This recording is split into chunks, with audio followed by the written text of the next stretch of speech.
y a su vez también teniendo en cuenta algo no menor, que es que cuando hablamos de actividades agrarias, justamente hacemos referencia a ciclos de vida, tanto animal como vegetal, tiempos insalvables del cual se debe ajustar cualquier planeamiento que se haga a futuro antes de tomar una decisión. Y cada uno de esos tiempos, de esos ciclos de vida, tanto animal como vegetal, difieren sustancialmente en las distintas actividades agrarias que uno pueda llegar a realizar o que realiza dentro de una unidad económica productiva. No es lo mismo los tiempos de la ganadería, que los tiempos dentro de la ganadería, a su vez no es lo mismo los tiempos de la recría, de la cría, del engorde, no es lo mismo los tiempos en la agricultura y no es lo mismo los tiempos de la silvicultura, por poner, digamos, ejemplo de las principales o más importantes actividades agrarias que se desarrollan.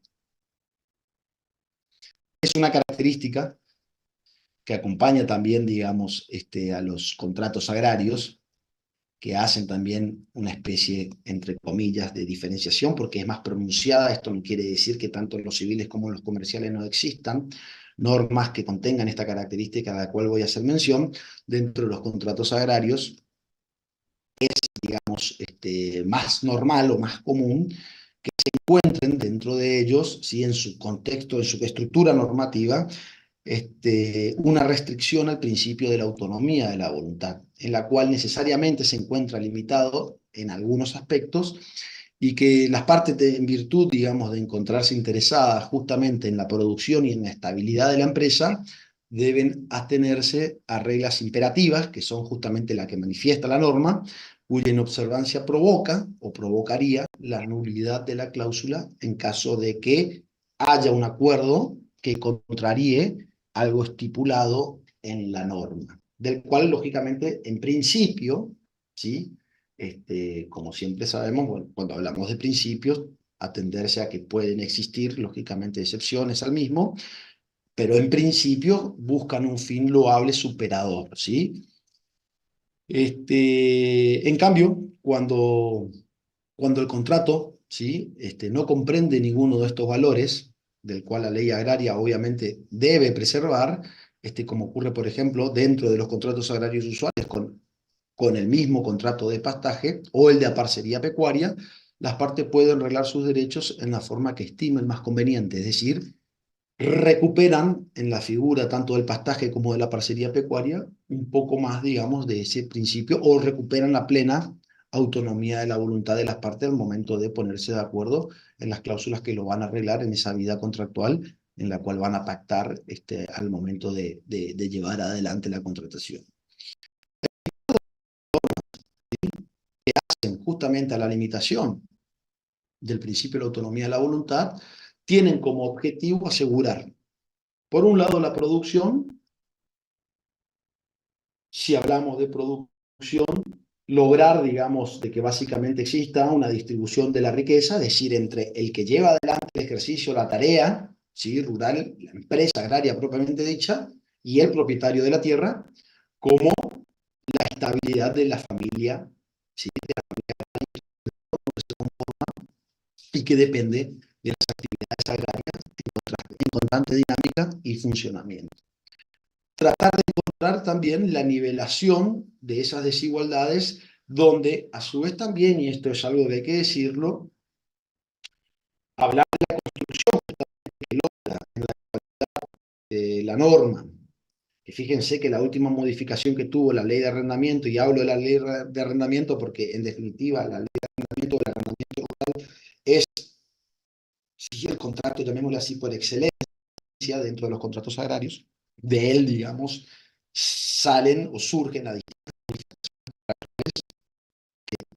lógicamente algunas normas, de otras no, pastaje, ¿sí? O el de parcería pecuaria, como así también podríamos denominarlo hoy, contrato de capitalización de Hacienda, vemos que tienen, digamos, un factor de cambio de la construcción, sobre todo en la retórica y cómo ha sido la evolución de la norma, en definitiva, en la República Argentina, partiendo de la base, lógicamente, de la sanción de nuestro Código Civil, que es el que engloba, en definitiva, el cuerpo normativo normativo suficiente para reglar las conductas humanas y poder desenvolverse dentro de un orden normativo para establecer una justa distribución y defensa, digamos, en este caso, cuando hablamos del Código Civil, en definitiva, tanto no solamente de daños y los perjuicios, sino también de la custodia jurídico muy valioso para nuestro Estado de Derecho, que es en definitiva el derecho de propiedad de las partes, tanto para el que invierte el capital como para el que es dueño de la tierra o el capital tierra. Les decía que tratar de encontrar la nivelación de esas desigualdades entre lo que en esa construcción también histórica se contaba o se entendía como la parte fuerte, en definitiva se la entendía la parte fuerte de la relación contractual al propietario o dueño de la tierra, y a la parte más débil a quien ejercía o llevaba la empresa, era decir, el que alquilaba o locaba el predio rural para poder desarrollar una actividad agraria. Lógicamente, además de asumir los riesgos propios de la explotación, dependía en los casos de la voluntad y de la buena fe del propietario del fondo o de la... El orden, digamos, que surge, ¿sí?, de estas normas por su naturaleza económica y por la finalidad a la cual se ha denominado como conocidas normas de orden público económico. El origen, básicamente, de los contratos agrarios para nuestra cultura jurídica, sobre todo,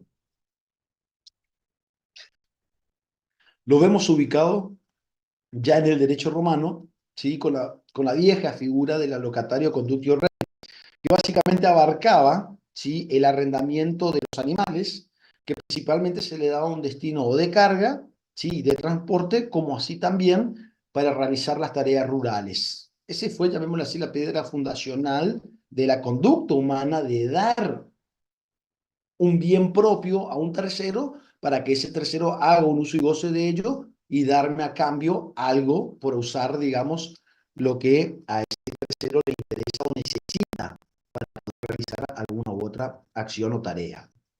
Extendiéndose, lógicamente, esa conducta posteriormente a las tierras en tiempo ya, digamos, de lo que sería la construcción de la República, dentro de lo que es, digamos, la tectónica del Imperio Romano. Los contratos junto con la propiedad agraria y, por supuesto, que también de la mano de lo que es el concepto de empresa, principalmente el concepto de empresa agraria, se erigen en un pilar fundamental, o son pilares fundamentales, ¿sí?, del derecho agrario contemporáneo.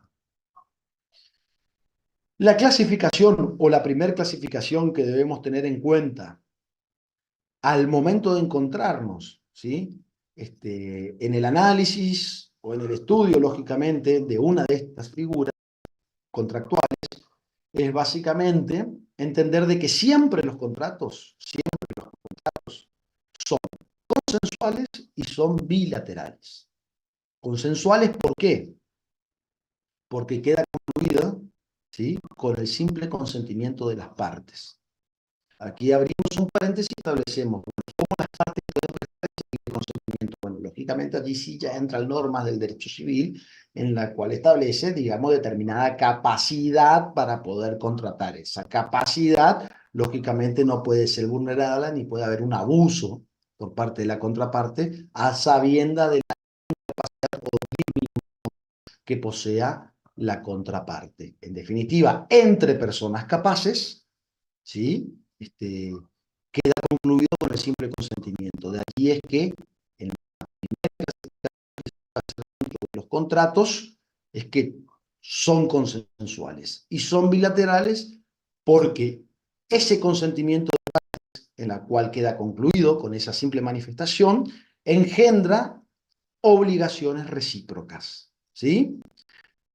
Ahora, partiendo de que son consensuales y bilaterales, a su vez, los contratos, y en esto sí ya en particular los contratos agrarios, se pueden clasificar también en contratos de cambio y en contratos asociativos.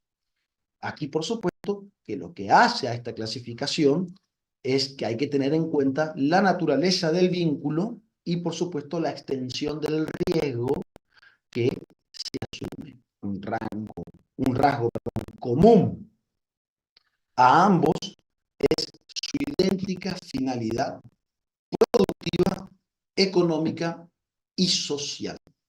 ¿Me siguen hasta ahí, chicos? En los contratos de cambios, Muy atentamente.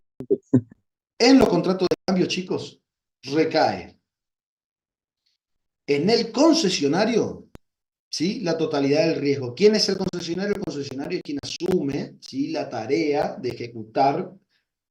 En un contrato de arrendamiento sería el arrendatario, en una locación urbana el locatario, ¿sí? Recae en él la concesión de la totalidad de los riesgos, es decir, quien asume los riesgos de producción es quien lleva adelante la tarea, el trabajo de inversión de capital, ¿sí? Tanto de cambio como, por supuesto, también capital de trabajo para producir y llevar adelante la explotación. La prestación a su cargo constituye básicamente la contraprestación de un valor económico por la utilización de ese fondo. En este contrato, ¿sí?, las prestaciones son contrapuestas. Es decir, tenemos las dos partes bien enfrentadas. Una percibe un precio por la utilización de ese fondo y el otro paga un precio. Y no es trasladable el riesgo. Si al locatario, al arrendatario le va mal, asume las consecuencias, ¿sí?, de esa mala aventura desde el punto de vista productivo. De igual manera, debe hacer frente para cumplir con ese acuerdo, con el pago, ¿sí?, en base al tiempo y plazos que se habían establecidos al momento de cumplir justamente el contrato. En cambio, a diferencia de en los contratos asociativos, las prestaciones son convergentes. En una empresa, llamémosle así, de interés común. Tal situación, por supuesto que no se puede confundir con una sociedad, más allá de que haya algunas analogías entre ellos, porque de ello básicamente surge distinto, hablando pura y exclusivamente de lo que sería, digamos, una sociedad,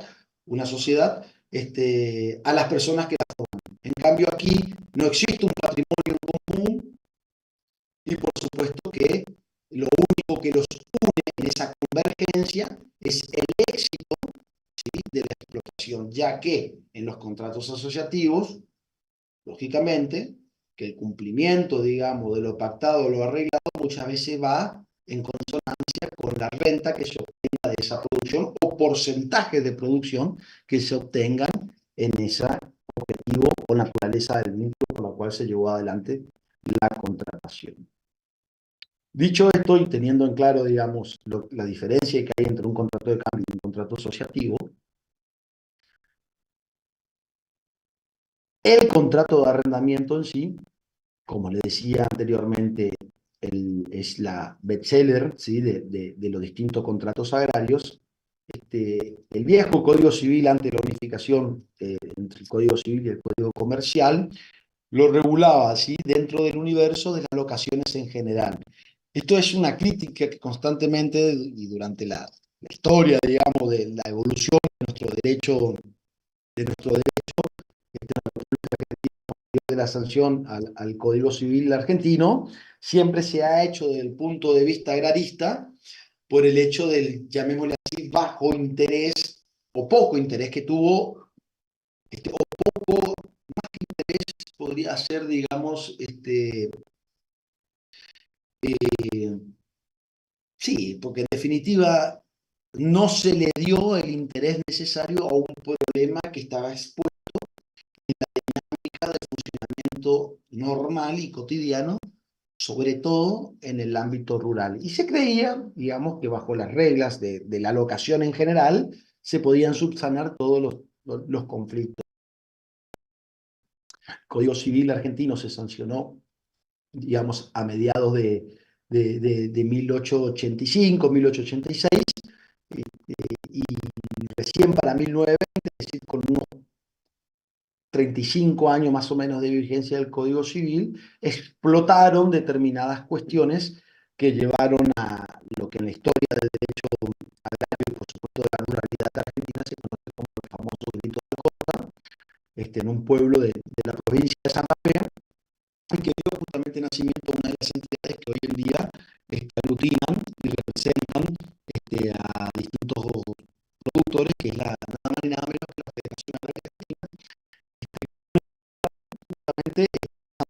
la ley de arrendamiento en base a, lógicamente, actitudes que había de parte de lo que para ese entonces era considerada la parte fuerte, que era exigencias, cumplimientos, en el derecho lo denominamos cláusulas leoninas, cumplimientos en algunos casos, y en otros inclusive hasta extorsivas en cuanto a determinadas cuestiones que hacían a la viabilidad de ese contrato, o no, es decir, a la contraparte que llevaba adelante o necesitaba acceder a la tierra para poder producir y ejercer, digamos, la labor de la misma, tenía que aceptar esas condiciones o llanamente no podía acceder a un recurso muy necesario como era justamente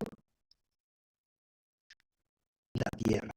Y eso teniendo a su vez, lo más llamativo, es que Vélez Sarsfield al momento de escribir y sancionar llevar adelante la tarea, digamos, de la creación de nuestro Código Civil, se ajustó, ¿sí?, en sus bases, mucho en la codificación, sobre todo francesa, que ya estaba bastante más adelantada que la nuestra, por supuesto, por el gran aporte que hizo la codificación napoleónica en tiempos de la Primera República de Napoleón en Francia de principios del siglo XIX.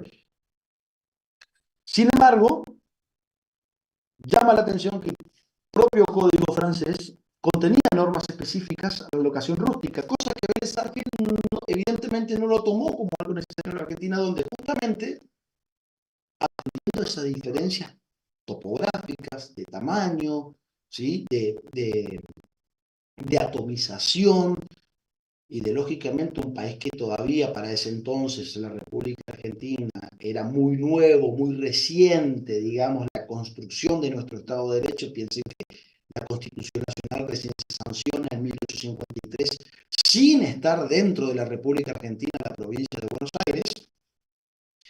Recién la provincia de Buenos Aires se suma en 1863 y con ello conforma, digamos, tal cual conocemos hoy el territorio nacional, con alguna disputa de límites con algunos vecinos, y lógicamente no todas las provincias tal cual están hoy, ya que hay 14 provincias que son fundadoras de la nación, el resto fueron, digamos, fundándose posterior al surgimiento del Estado Nacional, del Estado argentino, de la República Argentina como la conocemos, y eran lógicamente territorios nacionales. De hecho, la guerra de la Triple Alianza para el Paraguay comienza, ¿sí?, un par de años después de la incorporación de Buenos Aires a la República Argentina. Entonces podemos decir que inclusive la provincia de Corrientes, que era su fundadora, es inclusive más antigua en la conformación de la República Argentina que la mismísima provincia de Buenos Aires, sobre todo, estoy hablando en papeles, ¿sí?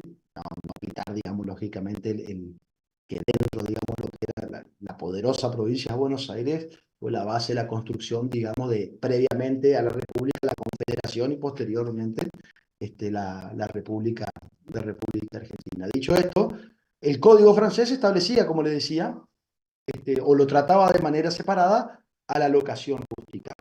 Y hacía este llamamiento justamente porque no es lo mismo pensar el ejercicio de las distintas actividades agrarias en un país como Francia, ¿sí?, de unas dimensiones mucho más pequeñas, con producciones muchísimo más chicas, súper intensivas, pero mucho más chicas, a una producción en Argentina donde justamente lo que predomina son las grandes propiedades, y mucho más en aquella época donde el mecanismo sobre todo que utilizaba el Estado, no solamente en épocas de ya la República Argentina, posteriormente o anteriormente en la Confederación, y antes de ello, inclusive en tiempos de la colonia, era justamente lo que dentro del derecho se conoce como el derecho enfiteutístico, en la cual justamente, ya sea por intermedio de la corona o posteriormente por la Confederación, una vez establecida la independencia, o de la corona española, era entregar, digamos, a través del derecho enfiteutístico, la posibilidad a distintos colonos que iban llegando a la República Argentina de incentivar a que se vayan a explorar el interior profundo del país, que básicamente no había nada. Imagínense que el alambrado recién llega para 1840, 1850. Los primeros alambrados, la cual no era algo que vos podías acceder en cantidad y llevar adelante la instalación, digamos, para delimitar un fundo del otro o establecer qué punto era tuyo o hasta dónde era lo tuyo.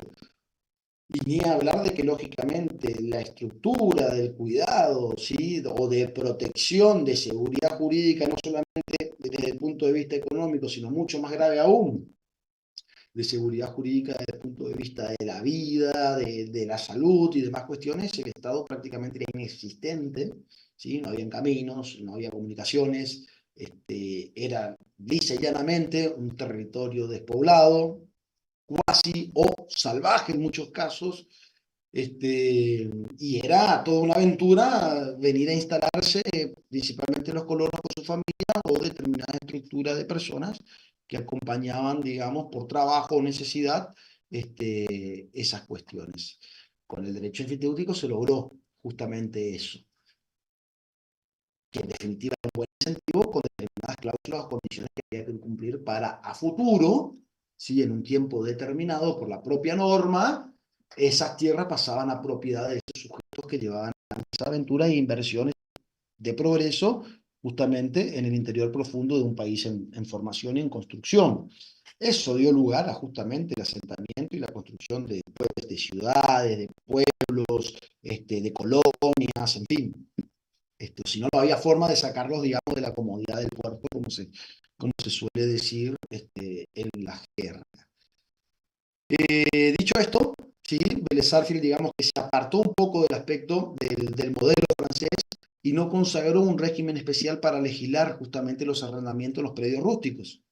En parte porque los arrendamientos en la época de la sanción del código no alcanzaban también la suficiente importancia, o por lo menos no se enteraban, ¿sí? Desde los centros urbanos de la importancia que revestían en la vida del ámbito justamente rural y la pronta propagación que tuvo el interés de justamente terceros trabajar la tierra, la necesidad de esos terceros, sobre todo por las grandes olas migrantes, de trabajar las tierras de muchos propietarios bajo esa ley o esa protección de la ley de enfiteusis, que lógicamente caduca y termina con la aplicación del código civil, y la reorganización de todo lo que sería, digamos, la cuestión de dominio en la República Argentina.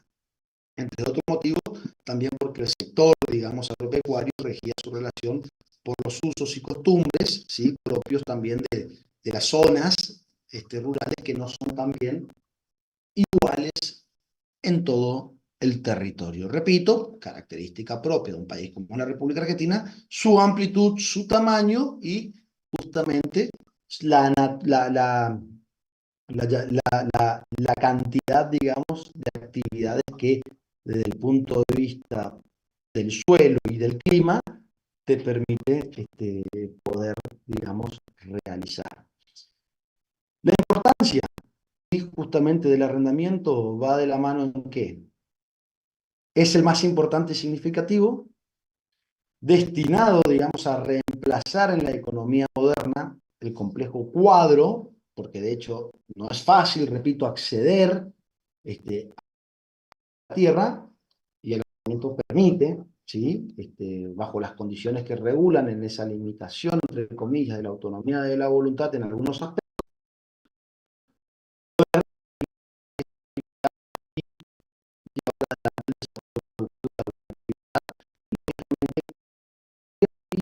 se ajustan a determinados tiempos, y esos tiempos son de mediano a largo plazo. Es un pacto agrario por excelencia, configura una modalidad simple, ¿sí? Y práctica de ordenar a través de justamente la tenencia y el uso de la tierra, de la misma, va a llevar adelante una explotación agraria en cualquiera de sus manifestaciones. Se lo ha dado también desde muy antiguos tiempos que, y esto es algo que siempre nos gusta también repetirlos, que el arrendamiento, ¿sí? Es el primer o el mejor, llamémosle así, noviazgo con la tierra, que ese es un término de derecho agrario como el doctor Pirelli, o como solemos decirlo acá en Corrientes, el arrendamiento rural es el primo hermano de la compra de la tierra.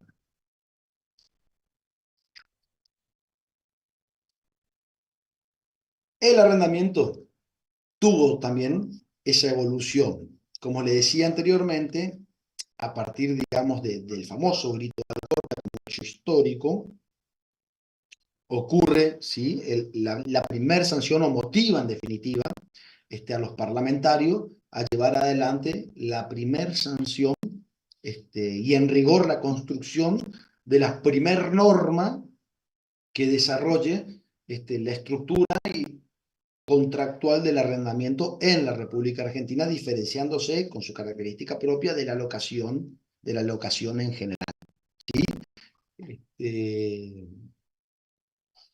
La primera ley que se sanciona es la 11.170 en el año 1921, la cual a la brevedad, unos 11 años después, se sanciona en el año 1932 la ley 11.627 que reemplaza, ¿sí?, en su totalidad a la 11.170 y que luego, recién para el año de 1948, también es sustituida por la 13.246. La ley 13.246 es la que en su gran, o en la mayoría de su cuerpo normativo original, se preserva esa estructura, de la cual sufre, digamos, algunas modificaciones a través de la sanción de la ley 22.298 en el año 1981.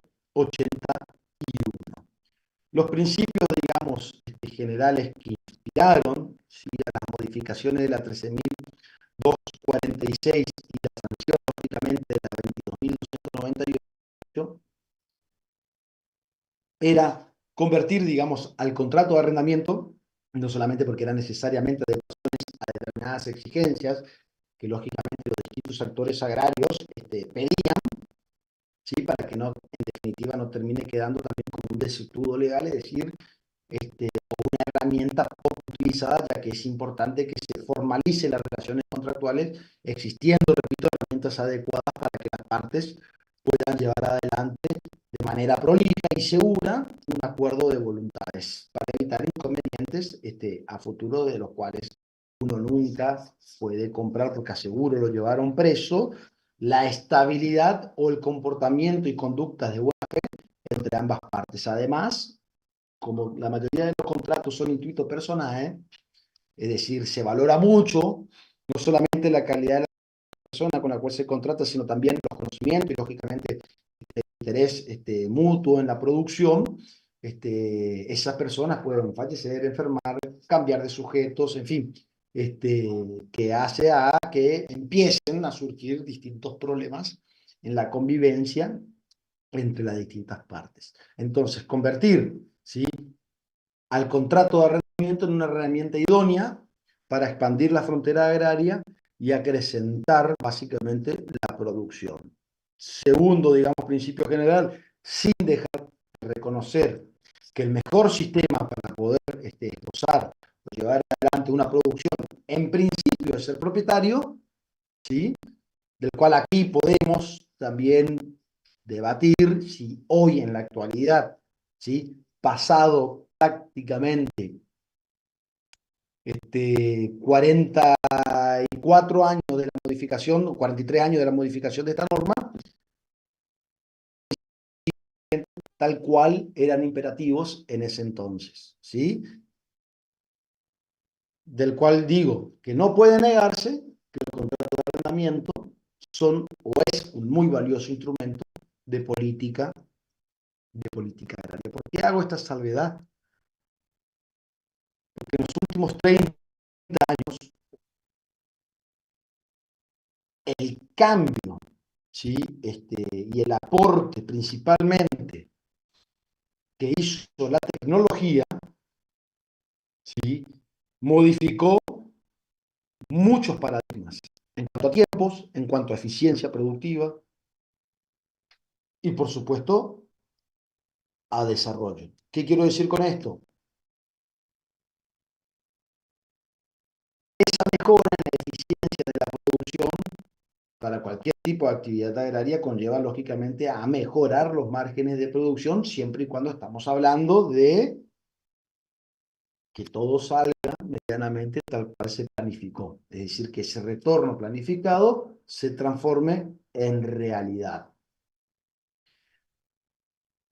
Analizando sobre todo los tiempos turbulentos que tiene las reacciones con distintos espasmos, ¿sí?, de la vida económica normal, ¿sí?, de un país, sobre todo de un país como la República Argentina, clavar tanto capital, digamos, en la jerga común en tierra, a uno muchas veces le despierta determinado ruido, porque, repito, después de desprenderse de esa tierra, en caso de que uno decida cambiar de actividades, cuesta y lleva su tiempo. Entonces, al analizar ese costo del vamos, alguien que te maneje no solo matemática financiera, sino también te haga una planificación financiera o de una estructura económica, de alguna decisión de inversión que uno quiera hacer, lógicamente que es un detalle no menor a tener en cuenta. ¿Siguen hasta ahí? Más allá de que lógicamente tenga un costo agregado por el alquiler, que significa el pago de alquiler de utilizar la tierra de un tercero, repito, como la tecnología mejoró mucho la eficiencia y por ende mejorar la eficiencia y la eficacia se vuelve, digamos, más rentable. No sé si hoy, repito, conviene tener tanto dinero clavado en valor tierra y tener más libertad de poder moverte, sobre todo ante distintas turbulencias de cambio de actitudes o de la economía de un país tan sensible como sobre todo en los últimos 20 años se comportó la República Argentina. Y yo poder desarmar una estructura, una unidad económica en muy poco tiempo. Y no quedarme atado con tremendo capital clavado en suelo y poder tomar decisiones de hacer otro tipo de actividad. Repito, ese costo de oportunidad es muy importante de siempre ponerlo en el análisis económico al momento de tomar una decisión. Después, por supuesto, que ya pasa por el gusto personal de cada uno. Hay gente que le gusta ser propietario, hay gente que no le interesa ser propietario, y de hecho tienen estructuras, empresas agrarias infinitamente más grandes que un propietario, y que son mucho más influyentes en el mercado. De hecho, hoy, si uno, teniendo ya, digamos, una determinada superficie y quiere buscar acrecentar la magnitud y el tamaño de su empresa agraria, ya sea para cualquier tipo de actividad agraria, yo lo primero que pienso es en arrendar. Y si no consigo para arrendar porque todavía hay, digamos, un resquemor en cuanto a justamente esas normas de orden público y económico que hacen a que básicamente haya una limitación de la autonomía y la voluntad de las partes, tener las otras herramientas, la parcería, el pastaje, el pastoreo, la capitalización. Hoy, el derecho real de superficie, por ejemplo, para utilizar y ser propietario de lo plantado en un predio. El suelo del tercero, lo plantado es mío. Derecho real de superficie. Después yo levanto la cosecha, corto la madera en caso de silvicultura y sigo por otros lares, como se suele decir. Además, también ser propietario tiene un costo. Tiene un costo de mantenimiento, tiene un costo impositivo, y lógicamente uno, si es dueño de algo, siempre pretende tenerlo bien. Bueno, tenerlo bien lleva un costo, ¿sí? De mantenimiento de estructura. Como les decía, es algo no menor a tener en cuenta. Pero bueno, respetando, digamos, los principios en los cuales llevaron a justamente estas modificaciones, de lo cual tampoco me parece mal, ¿sí? El contrato de arrendamiento es principalmente una herramienta muy valiosa, sobre todo de política agraria. La consideración, ¿sí?, del arrendamiento, no como parte débil, sino como un verdadero empresario, sobre todo al que lleva adelante la actividad agraria, en virtud y principalmente en virtud de su capital de trabajo, hacia que justamente, todavía teniendo esa consideración del arrendatario como la parte débil, del cual, repito, y acá también quiero hacer una salvedad, en los tiempos del hoy, en muchos casos, no digo que en todo, pero en muchos casos, esa balanza cambió de lado también. Hoy en muchos casos el propietario pasa a ser la parte débil y el arrendatario la parte fuerte. ¿Por qué? Porque no solo la tecnología vino a cambiar y pegar un sacudón, sino también la forma en la cual se comporta la economía. Y ni hablar con el crecimiento espectacular que tuvo la economía financiera en los últimos 20, 25, 30 años, en la cual aparecen capitales interesados en invertir en distintas manifestaciones. Podemos ponerle el nombre que ustedes quieran: fondos de inversiones, mesas de negocios, bajo cualquier tipo o figura, ¿sí? Contractual, comercial o fiduciaria, que decidan invertir en la actividad agraria. Entonces encontrás en muchos casos, sobre todo en un país con constantes crisis económicas que empujan cada vez más a las estructuras, repito, que tienen clavado capital en tierra y que tienen un costo de mantenimiento de las mismas, a perder capital de trabajo. Y al perder ese capital de trabajo, necesariamente necesitan de esos terceros que vengan a producir sus campos, para no tener los campos ociosos, justamente ociosos. Y sobre todo, ante la falta de crédito, a todo eso hay que sumar de que la Argentina, siendo un país de una cultura y del cual gran parte de su economía, y acá sí involucra todo, la economía argentina, depende de manera directa entre un 30 y un 35%, y de manera indirecta mucho más, su vida económica de las actividades agrarias. Y además porque son las que más llegan, ¿sí?, a todas las latitudes del país. En cualquier punto o región del país hay alguna actividad agraria en producción. La inexistencia del crédito agrario como puntal y apalancamiento para poder, digamos, sostener, sobre todo en momentos difíciles, la productividad de los campos, lleva a que justamente la aparición de estos terceros sea necesaria en muchos casos para el mantenimiento de la vida de esos propietarios, o que esos propietarios no terminen perdiendo sus campos, o vendiendo o mal vendiendo los mismos, por una cuestión de no tener justamente capital de trabajo. Dicho esto, aclarando siempre que no en todos los casos, pero se da y mucho, sobre todo cuando las unidades económicas medidas en tenencia de tierra se van achicando con el paso generacional, ¿sí? Hay algo que, sobre todo allí en chiste y en serio, decimos cuando se discuten, digamos, sobre todo con las corrientes ideológicas más izquierdosas, que la reforma, hay muchos que todavía están atrapados en un, llamémoslo así, cascabel retrógrado de discusiones que se superaron hace 100 años atrás, de las cuales se aplicó en un montón de lugares del mundo y en todos fracasaron, como son, por ejemplo, las reformas agrarias, principalmente apuntadas a la redistribución de la tenencia de la tierra. Y siempre, digamos, en chiste decimos de que el mejor distribuidor de suelo, ¿sí?, de la tenencia de la tierra, son las sucesiones, ¿sí? Las sucesiones tras el paso generacional de manos de un propietario a sus herederos forzosos, a sus herederos naturales. En las cuales las unidades económicas, sobre todo, cuando hablamos, repito, tenemos en vista principalmente la tenencia de la tierra, se van achicando y por ende van perdiendo justamente viabilidad como unidad económica productiva. Al llevar también a un proceso de descapitalización de esos propietarios, se necesita y aparece la figura de estos terceros que llevan adelante inversiones con capital de trabajo para justamente continuar con las producciones y el mantenimiento de esas estructuras. Eso es algo que le ocurre en mucho y en la gran mayoría de las empresas familiares, salvo excepciones, donde hay mucho orden, hay mucha planificación, hay objetivos concretos que llevan inclusive al crecimiento, ¿sí?, de las estructuras productivas.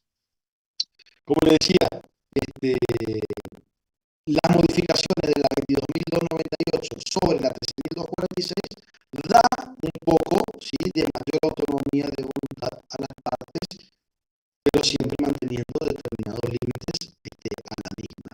Consagra aquí la vigencia de la supletoriedad en caso de controversia y que no alcance lo que está previsto en la norma, como tampoco lo que está previsto en el contrato, la participación del Código Civil de manera sustituta para resolver un conflicto normativo en la realidad. Y por supuesto, de última ratio, la utilización o la aplicación de los usos y costumbres.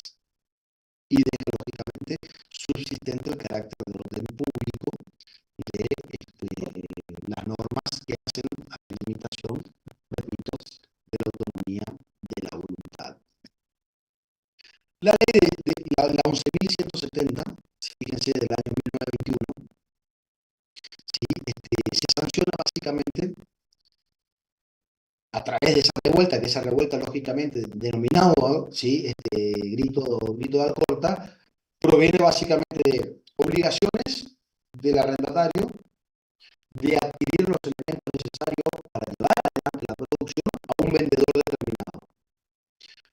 Vender la producción o lo obtenido de su producción a un comprador determinado. Se le permitía al arrendador la fácil resolución del contrato, es decir, al propietario del suelo resolver el contrato cuando a él se le podía o se le cantaba, ¿sí?, hablando mal y pronto, sin respeto, lógicamente, de los ciclos económicos o de los ciclos productivos. Y por supuesto también la libertad de alza desmesurada de los precios en base a las necesidades del dueño de la tierra. ¿Qué quiero decir con esto? Fíjense en estos 4 puntos, ¿sí?, lo que yo les nombraba anteriormente como cláusulas leoninas, la cual hacía que al arrendatario sea muy difícil proyectar o sostener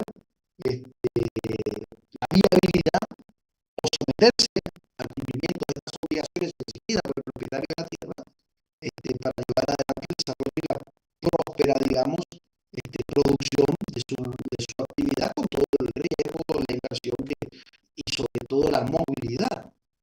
Al no tener tampoco el asegurado un determinado tiempo de permanencia en ese espacio físico, te encarece completamente la estructura, digamos, productiva de tu emprendimiento, ya que no es barato moverse de un punto a otro con el capital de trabajo y los enseres de trabajo. Y ni hablar del padecimiento principalmente de la familia, ¿sí?, agraria. Todas estas situaciones de abuso, digamos, son lo que llevaron a la sanción de la ley 11.170 en el año 1921. Con características particulares, esta ley era aplicable solamente para los arrendamientos en establecimientos rurales que no superen las 300 hectáreas, establecía un plazo mínimo de vigencia del contrato de 4 años. El contrato debía ser por escrito, ya no se permitía el acuerdo de palabra, debía ser por escrito. No diferenciaba el arrendamiento de la parcelía, ya que básicamente disponía que el precio por el uso y goce del predio podía ser en dinero, en especie o un tanto por ciento de la cosecha, que es lo que va a caracterizar en definitiva a la parcelía posteriormente. Comienza a marcar tenuemente, al contrato la característica como inscrito personaje, es decir, teniendo en cuenta no del todo a la calidad de la persona en sí, sino por sobre todo a, lógicamente, la capacidad de la persona para poder llevar adelante la producción. Se establecía también el derecho de que se le reintegre el valor de las mejoras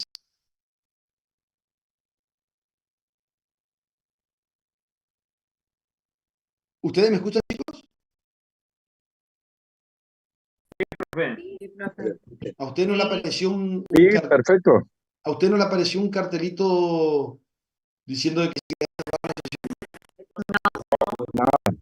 Profe. No, profe. No, no. se ha cerrado la sesión porque ha iniciado sesión con su cuenta desde otro dispositivo?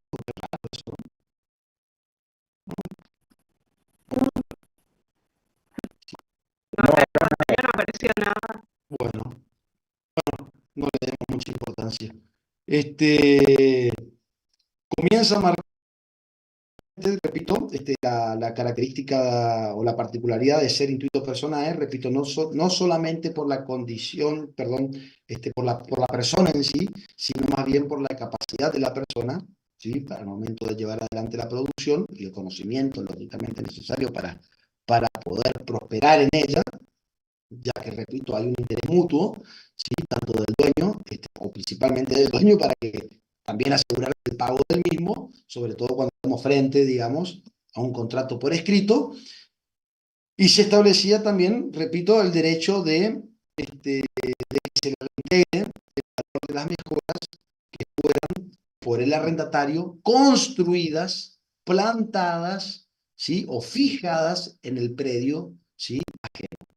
Sí, siempre y cuando, obviamente, se ponía un límite a ello que no supere el 10% del valor total del inmueble. Y también se protegía a la producción, protegía de los embargos a la producción del arrendatario. La modificación, la primera modificación llevada adelante por la ley 11.627 en el año 32, ¿sí? De la cual entrada en vigencia, digamos, el primer cambio que tiene es justamente eliminar el límite de 300 hectáreas y por ende dar, digamos, surgimiento a poder arrendar o establecer un arrendamiento en superficie. Se eleva el plazo mínimo del contrato, pasa de ser de 4, pasa a 5 años, es decir, se le da un año más de plazo mínimo, es decir, norma de orden público, por menos de 5 años no se podía llevar adelante el contrato de arrendamiento, el mínimo de 5 años, estableció la obligatoriedad ya no solamente de que sea por escrito, sino que también se establezca a través de instrumento público para justamente documentar el contrato y establecía que en el caso, ¿sí?, de que el número de arrendatarios de un campo excediera de 25 y fuese notoria, digamos, la ausencia de una escuela pública en un radio de 10 kilómetros del centro del establecimiento rural, la obligatoriedad del propietario de la tierra de construir una escuela con capacidades determinadas, principalmente para 30 alumnos, con casa para los docentes, y demás cuestiones que hacían, fíjense, como todavía para el año 1932, esto era importante y eran, llamémoslo así, principios que quedaban de la vieja ley de enfiteusis para poder justamente incentivar el arraigo, ¿sí?, en las distintas zonas de, repito, un país como la República Argentina. Esas viejas escuelas, fíjense, hay historias espectaculares, sobre todo de pueblos de provincia de Buenos Aires, que surgen, ¿sí?, o surgieron de esta manera, con los primeros asentamientos agrícolas, en base, digamos, a justamente escuelas que construían los dueños de los campos para albergar o recibir en ello, digamos, un montón de trabajadores, o sobre todo migrantes, que venían, digamos, con cultura agrícola, con cultura ganadera de países europeos y desarrollar las distintas actividades que a posteriori, lógicamente, se fueron profesionalizando, llevando adelante ya por intermedio de estas estructuras contractuales. Pero fíjense que hasta 1932 se exigía. De hecho, es un aspecto que sigue vigente, ¿eh? Por supuesto que hoy cambió porque hoy ya al elevar, digamos, el interés público, la educación pública, más cuestiones, hacerse cargo cada vez con más fuerza de la construcción de la infraestructura, bueno, lógicamente que se fue, digamos, dejando de lado esta exigencia, ya que hoy tenés escuelas rurales cada vez más cerca de los asentamientos o poblados donde se ejercita o se lleva adelante el ejercicio, digamos, de las actividades o de las distintas actividades agrarias.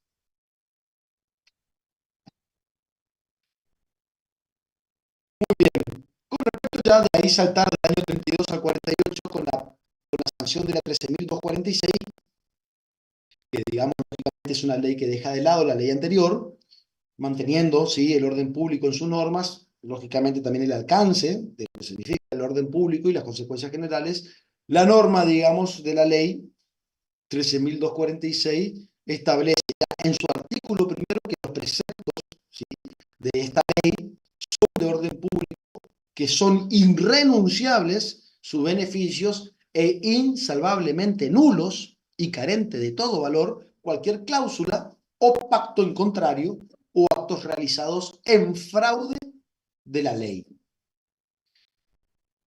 Dicho esto, los principales, digamos, el principal elemento que nos entrega la 13.246 es una definición clara de lo que es el arrendamiento rural, diciendo de que habrá arrendamiento rural cuando una de las partes se obligue a conceder goce de un predio ubicado fuera de la planta urbana, de las ciudades o pueblos, con destino a la explotación agropecuaria en cualquiera de sus especializaciones, y la otra, el arrendatario, a pagar por ese uso y goce un precio en dinero. Con esta definición, la ley 13.246 separa el arrendamiento rural de la aparcería rural, ya que establece que para que exista arrendamiento, en la forma de su pago por el uso y goce de parte del arrendatario, va a ser un precio que se parte en dinero, ¿sí? Es decir, ya no se puede pactar un arrendamiento rural por porcentaje de cosecha. Por lo menos en el escrito no tiene que estar. Y como ustedes saben, cuando ocurre un conflicto, se resuelve ese conflicto sobre lo escrito y lo firmado. Lo pactado en palabra por sobre o detrás o encima de lo escrito no tiene validez frente a un tribunal. ¿Está claro, chicos? Sí, bien claro. Vos podés firmar, digamos, establecer la estructura, establecer un contrato de arrendamiento por la seguridad que te brinda, de que tenés un tiempo mínimo de estabilidad en el uso y goce de ese suelo para poder, digamos, prosperar, en fin, todas esas cuestiones que hacen, digamos, o que son beneficiosas, ¿sí?, para la producción, pero te pones de acuerdo de hecho de que van a colocar un precio para cumplir la solemnidad formal del contrato y estar acorde a la ley, pero que en la práctica llevan un acuerdo de cancelación de otro motivo, ¿sí? Te entrego la camioneta, te compro la camioneta, miles de formas en la cual, pues, ahora, hasta ahí todo bien siempre y cuando se mantenga esa buena fe.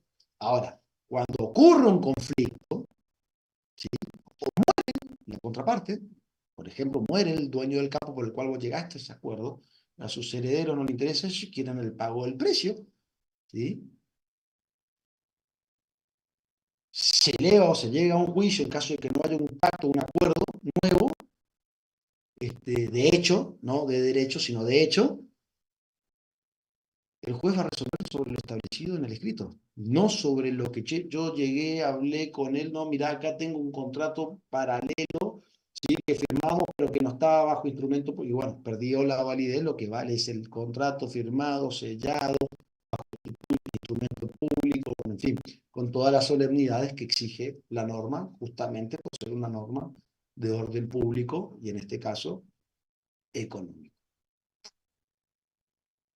Bueno, el contrato, chicos, se tipifica cuando se dan los siguientes elementos a saber. Por un lado, que se trate obviamente de la cesión del uso y goce de un predio rural y que el mismo esté destinado, ¿sí?, a la explotación de las distintas actividades agrarias, que tiene que estar claro en su objeto en el contrato, ¿sí?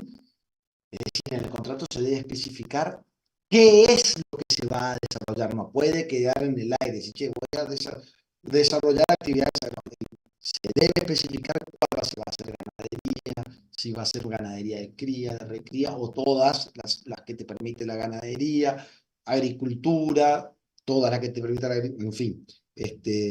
Siempre buscar, sobre todo, lograr la amplitud, ¿sí?, en el objeto de las distintas actividades para que, lógicamente, el arrendatario también pueda llevar adelante el cambio de decisiones empresariales en base a los tiempos que corren, lógicamente captar también un costo-oportunidad en caso de que, che, si está contratado, el contrato decía para hacer maíz, ya, ¿cómo arreglo para no tener inconvenientes si hoy me conviene más hacer una soja, digamos? Entonces, por ende, ya desde el principio, establecer todas las distintas actividades que se puedan, digamos, desarrollar.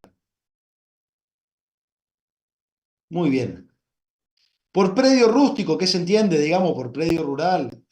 Fíjense que la definición establecía que esté fuera de la planta urbana de las ciudades o pueblos. Es decir, por más que yo lleve adelante una actividad agraria, ahora, si lo hago dentro de la ciudad, lógicamente que no lo voy a poder hacer bajo el espectro, ¿sí?, de un contrato de arrendamiento.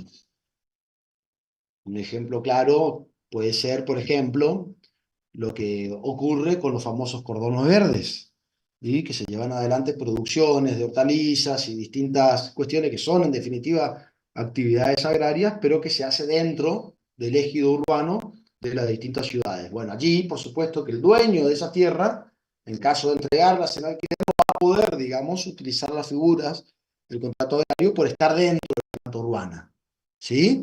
Va a simplemente tener que hacer un contrato de locación como lo haría cualquier cristiano cuando quiere alquilar un terreno, un departamento y demás cuestiones, siempre y cuando, lógicamente, especificando el fin del cual, digamos, va a ser la naturaleza de su vínculo.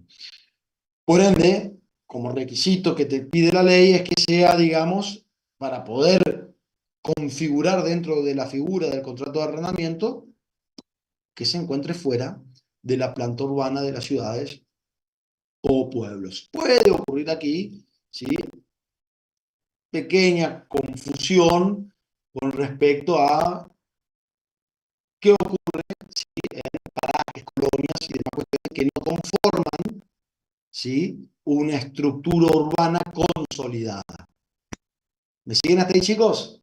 Por ello es que, básicamente, en la reglamentación de la norma, de la ley, al momento de reglamentar la ley por parte de las autoridades competentes para la misma, aclaran, digamos, que se considera planta urbana de ciudades o pueblos el núcleo de población donde exista edificación y cuyo fraccionamiento se encuentra efectivamente representado por manzanas,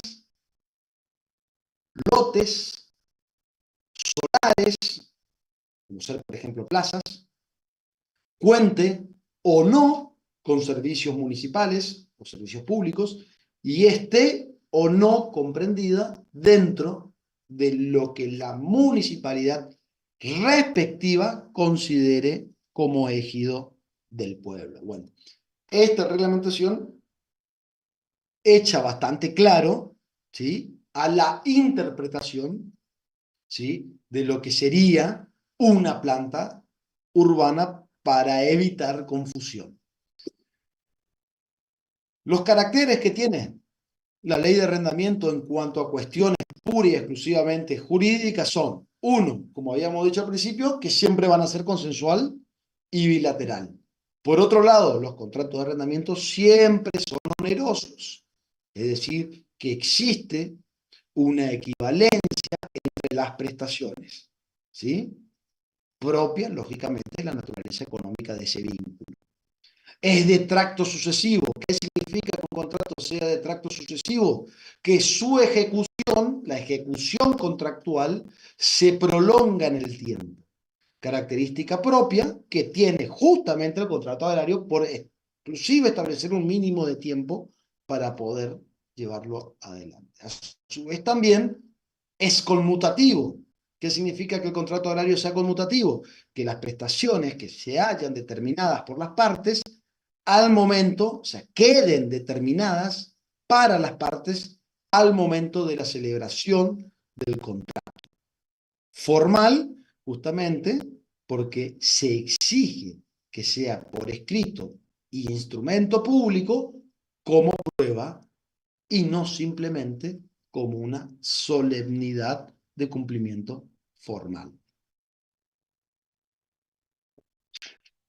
Y es, repito, intuito personae, porque si bien este carácter no se presenta solamente por la calidad, digamos, de la persona, sino más bien va en relación a la profesión o calidad, digamos, de la profesión agropecuaria que lleve, ¿sí?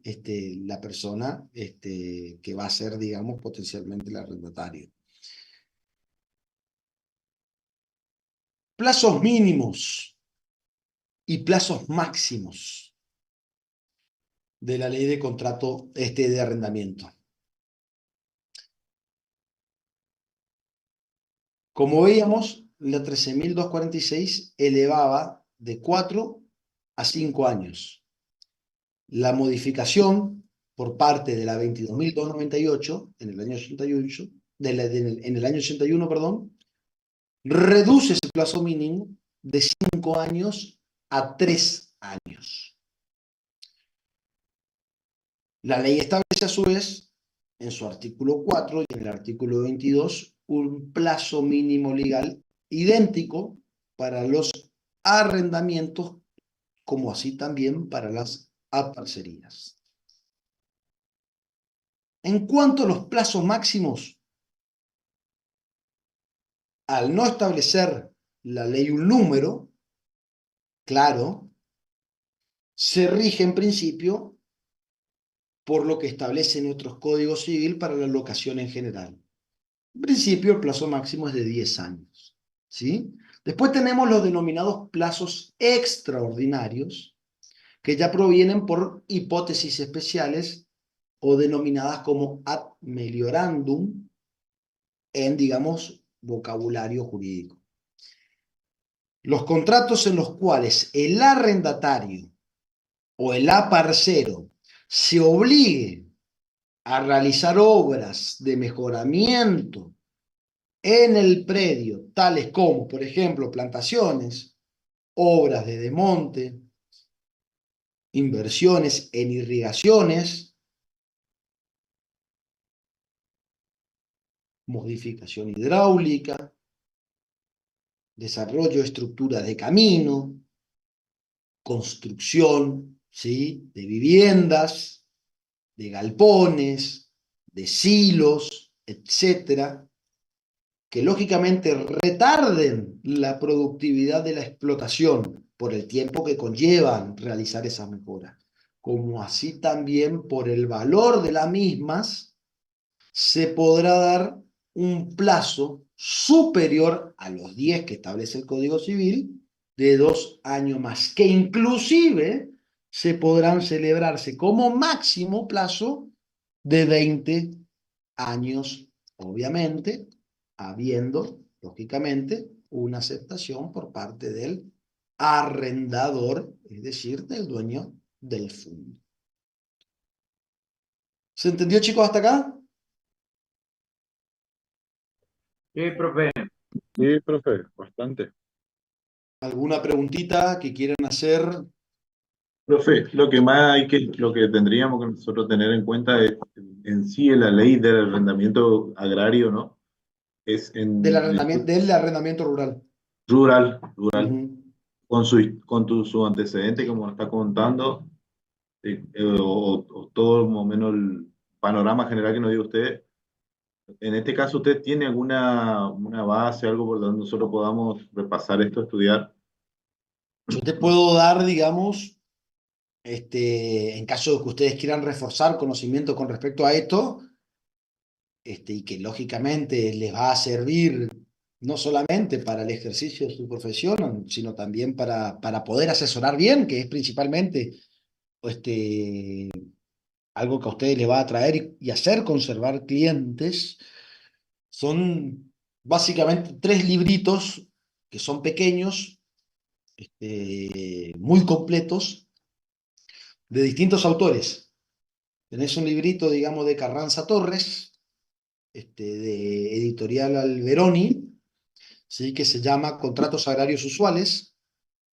Después tenés otro librito de Editorial de Palma, de Eduardo Pigretti, que se llama Contratos Agrarios, y tenés otro librito, ¿sí? De Fernando Brevia, que para mí es el señor, digamos, señor derecho agrario en Argentina, que se llama Contratos Agrarios, de Editorial Astrea. Cualquiera de estos libritos que son muy sencillos, muy didácticos y cortos, les sirve, digamos, para profundizar en el caso de que ustedes quieran, lógicamente, cualquier concepto en base a lo que estamos desarrollando, por el hecho de que justamente les va a servir muchísimo al momento de llevar adelante una asesoría y de, lógicamente, conseguir, ¿sí? Negocios, o intermediar en estos tipos de contrataciones, conociendo ustedes, obviamente, las partes interesadas para dar sus propiedades en arrendamiento y el interesado en acceder al arrendamiento, digamos, o al uso de la tierra en otro tipo de contratos agrarios para la explotación agrarias. Profe, una consulta. Sí, cómo no. La ley 3246 es la que está vigente actualmente. La La, 13.246, de la 13.246 se mantiene prácticamente toda su estructura original con las ajá, modificaciones, ¿sí? Con las sí, modificaciones que sí, le impuso la 22.000, ¿sí? sí, La, sí, la 2248. exactamente, la 22.248, que Listo, profe. básicamente modificó el plazo mínimo, ¿sí? Y lógicamente estableció o remarcó determinadas obligaciones entre las partes, que, bueno, justamente la vamos a ver ahora. Profe, una consultita. Sí, y el Eh, plazo máximo que hay un acuerdo a 20 años. El plazo máximo de 20 años, denominado plazos extraordinarios. Extraordinario, por Eso eso no siempre. establece la norma de la ley de arrendamiento, ¿sí? Eso Ajá, está en el Código Civil como normas generales sí, para sí, sí, también todas las locaciones. Pero se deben cumplir para que exista ese plazo extraordinario las condiciones que anteriormente dijimos, ¿sí? Sobre todo establece. de pérdida de tiempo para llevar adelante la producción o demoras en el proceso de producción por las inversiones en mejoras que hay que hacer de los distintos predios para poder ser viable la producción. Se Ok, compensa esa pérdida de tiempo con más años de vida contractual. listo, profe, gracias. Profe, el DNU de mi ley modifica algo esta ley. No, no toca nada de esta ley. El arrendamiento y la parcería hoy, ¿la parcería todavía sigue en vigencia? Sí, por ¿Y la supuesto que diferencia sí. que existe cuál es, En principio, la forma de pago, sí, y segundo, cambia algunas obligaciones entre las partes. Profe, La una Acordate parcería, que el arrendamiento establece que haya un precio cierto en dinero, ¿sí? En sí. la aparcería, uno puede llevar, o sea, tiene la estructura del arrendamiento, pero vos podés ponerte de acuerdo por un porcentaje de cosecha. Ese Sí, porque yo, porcentaje de cosecha, o de producción de kilo de carnes, o de producción de metro cúbico de madera, te estoy tirando, digamos, sí, distintas alternativas de distintas producciones, queda totalmente a la libertad del acuerdo entre partes. sí, porque yo tengo mi hermana que vive en la Pampa Húmeda, allá en Cruz Alta, Córdoba, y ellos allá es todo quintal, o sea, Todo todo, quintal, exactamente, todo todo quintal. quintal, todo quintal. Un Hasta en el X supermercado porcentaje te de vas lo y... que se produce por hectárea. Exacto. Y en la parte de lechería, profe, también. También en la parte de la lechería se utiliza la parcería, pero más Sí. es utilizada la mediería. ¿sí? Ajá. Que es otra figura contractual. De hecho, la mediería surge para la estructura o que sea más acorde como un saco medida para las explotaciones tamberas, Sí. donde muchas Ah, veces hay alguien que presta el servicio del trabajo, otro que pone o es dueño de la vaca, en fin, hay distintas formas en las cuales se pueden, digamos, llevar adelante, pero tanto la sí, sí, parcería sí. como la mediería son sacos a medida para explotaciones tamberas, como también lo es para la producción ganadera, ¿sí? Hoy, sobre todo, repito, y volviendo a lo que decía anteriormente, es importante tener en cuenta el contexto, ¿sí? Uno cuando arrienda un Sí. campo, lógicamente asume un montón de obligaciones, desde el cuidado, el mantenimiento. Hay que ver también si ese arrendamiento viene con cuidado por parte del dueño de la propiedad o no. Eso lógicamente va a cambiar en el precio del cual va a valer, digamos, la hectárea de arrendamiento, ¿sí? O la superficie de arrendamiento. Pero significa que vos como empresa agraria le preste más atención o le dedique más trabajo a esa explotación, en la cual muchas veces, tal vez sobre todo cuando van pasando los años y uno no quiere encarecer tanto su estructura, este, también entra en el análisis, digamos, de decisión.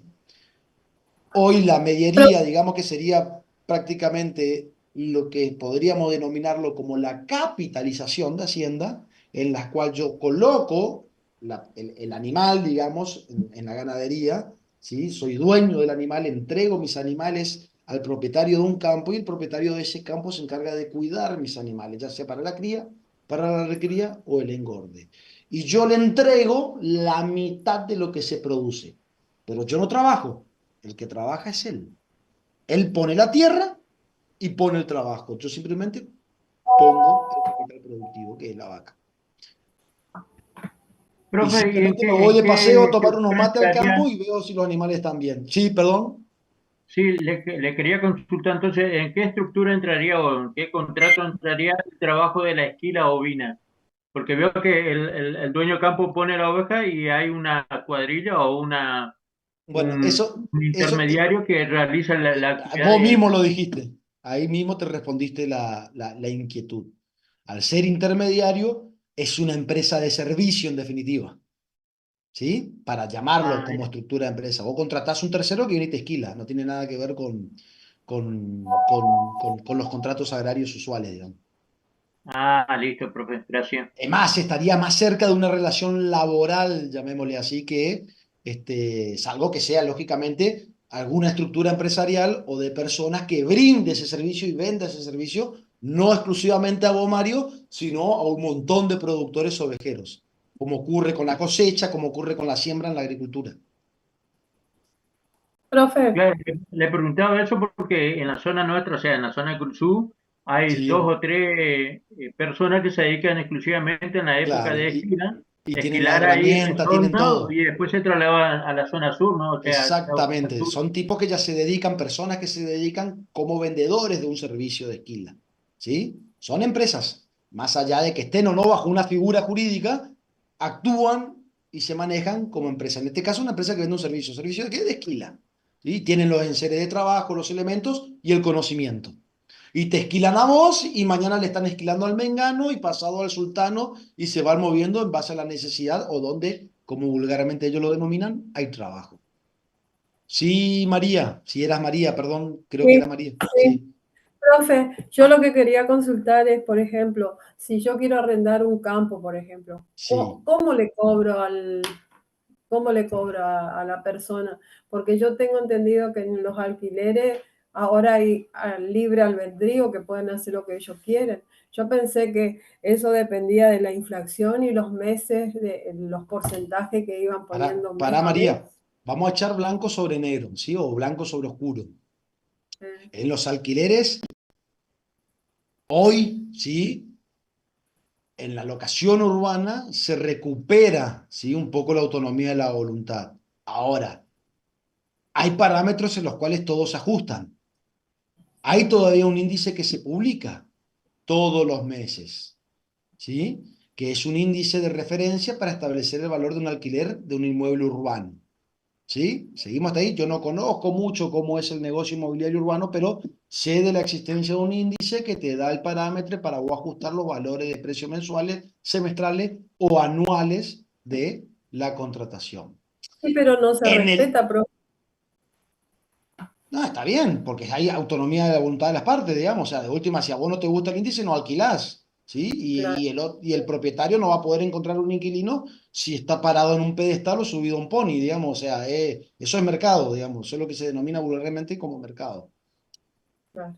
Pero hay un parámetro que es, digamos, igualitario para todos, ¿sí? De la cual, igualitario en el sentido de que todos toman de referencia ese parámetro general, que es un índice público, creo que lo publica todos los meses el Banco Central de la República Argentina, si no estoy equivocado. Con respecto al ámbito rural, en el caso del arrendamiento rural, se logró, digamos, a través del tiempo y sobre todo por la estructura y la seguridad que te brinda, digamos, el negocio, sobre todo algo tan noble como la ganadería,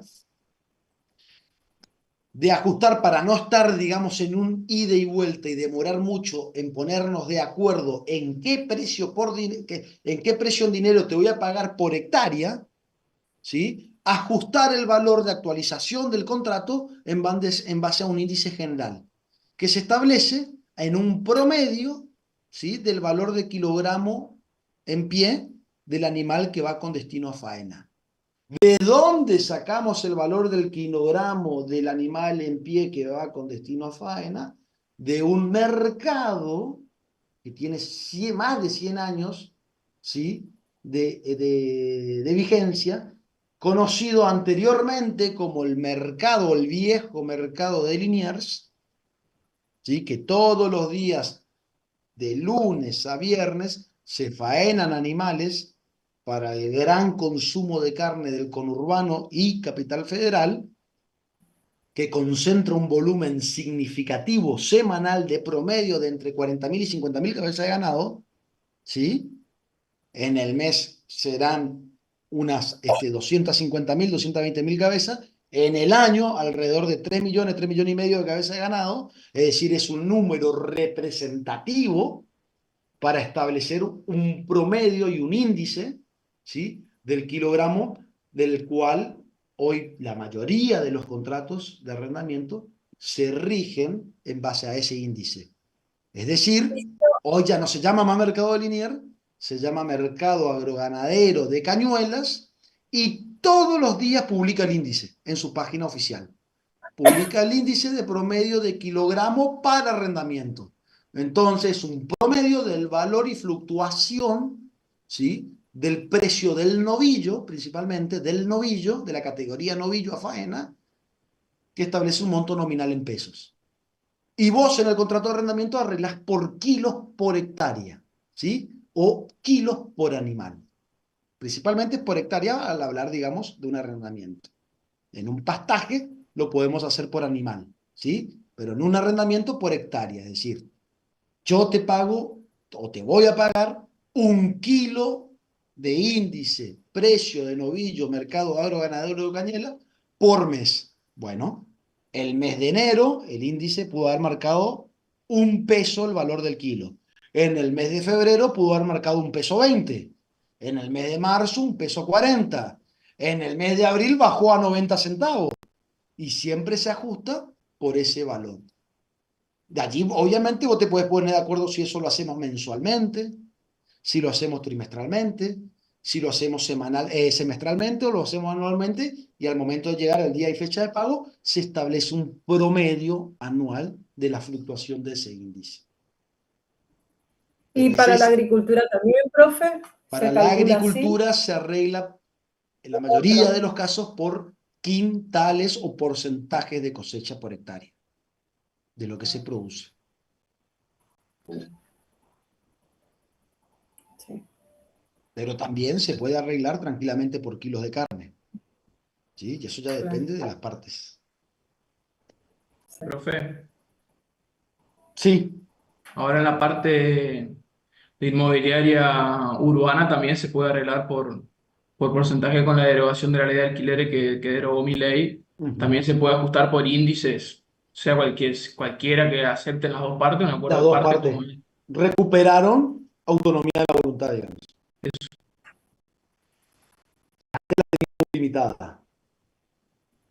Y por eso no había oferta inmobiliaria. O muchos preferían tener los departamentos vacíos y no pegarse a alquiler. Es decir, todas las cuestiones estas tienen, digamos, su pro y su contra, chicos. Acá lo importante es llegar a un punto, llamémosle así, equilibrado, entre ambas partes, digamos, porque tampoco al propietario le sirve, por el lucro cesante que significa, pero muchas veces prefieren absorber ese lucro cesante que saben que tener una persona viviendo, ni hablar, sobre todo cuando estamos hablando de casa vivienda, porque es mucho más sensible desde el punto de vista social y todo lo que eso significa, ¿sí? También después les cuesta recuperar la posesión de sus propios bienes. Se instalan, le cambian la cerradura, tienen que entrar en un proceso que se vuelve tedioso y nadie toma en cuenta el valor patrimonial que significó para el propietario construir esa vivienda. Porque en definitiva todo Profe, se traduce en plata. Sí, sí, María. pero el acuerdo de voluntad ya no existe porque no hay casi viviendas y solamente hay más departamentos que casas. Entonces uno tiene que, no hay acuerdo, pero tiene que acceder muchas veces porque no hay. Contrario, para mí, acuerdo de María, voluntad. si hay un verdadero mercado genuino, lo que va a dar es más incentivo de construir mucho más vivienda. Yo llamo vivienda a todos, o sea, un apartamento, una casa, con vivienda, digamos, hoy construir mucho más apartamentos, el espacio físico, entonces, ¿qué hay que aprovechar el espacio?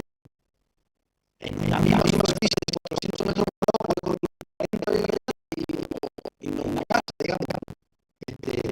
Eso es todo el mundo, digamos, que los espacios son finitos. A ver, repito, si es negocio, a ver, chicos, esto es un negocio, y ustedes lo saben, evidentemente, sí, yo tengo un ahorro, voy a invertir metro cuadrado para ofrecer también vivir en mi inversión de metro cuadrado, tiene que ser rentable, o no, o si nadie va a invertir.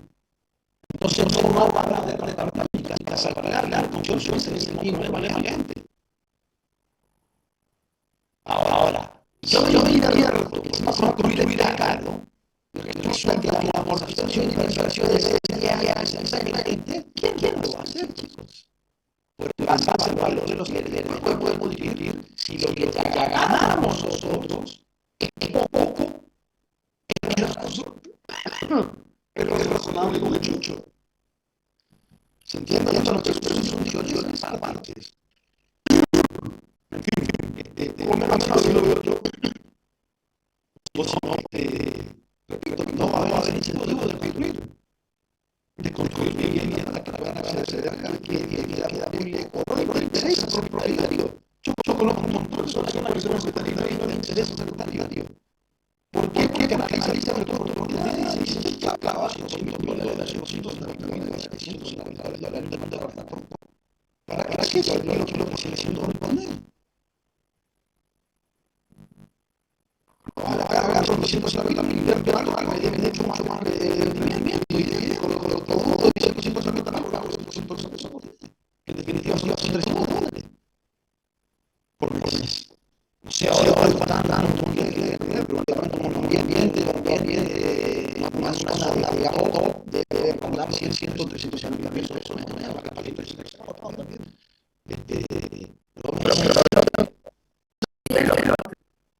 de los 30 países más desarrollados del mundo, 25 tienen regulación a los aumentos y a la tasa de interés. O sea, no hay autonomía de la libertad.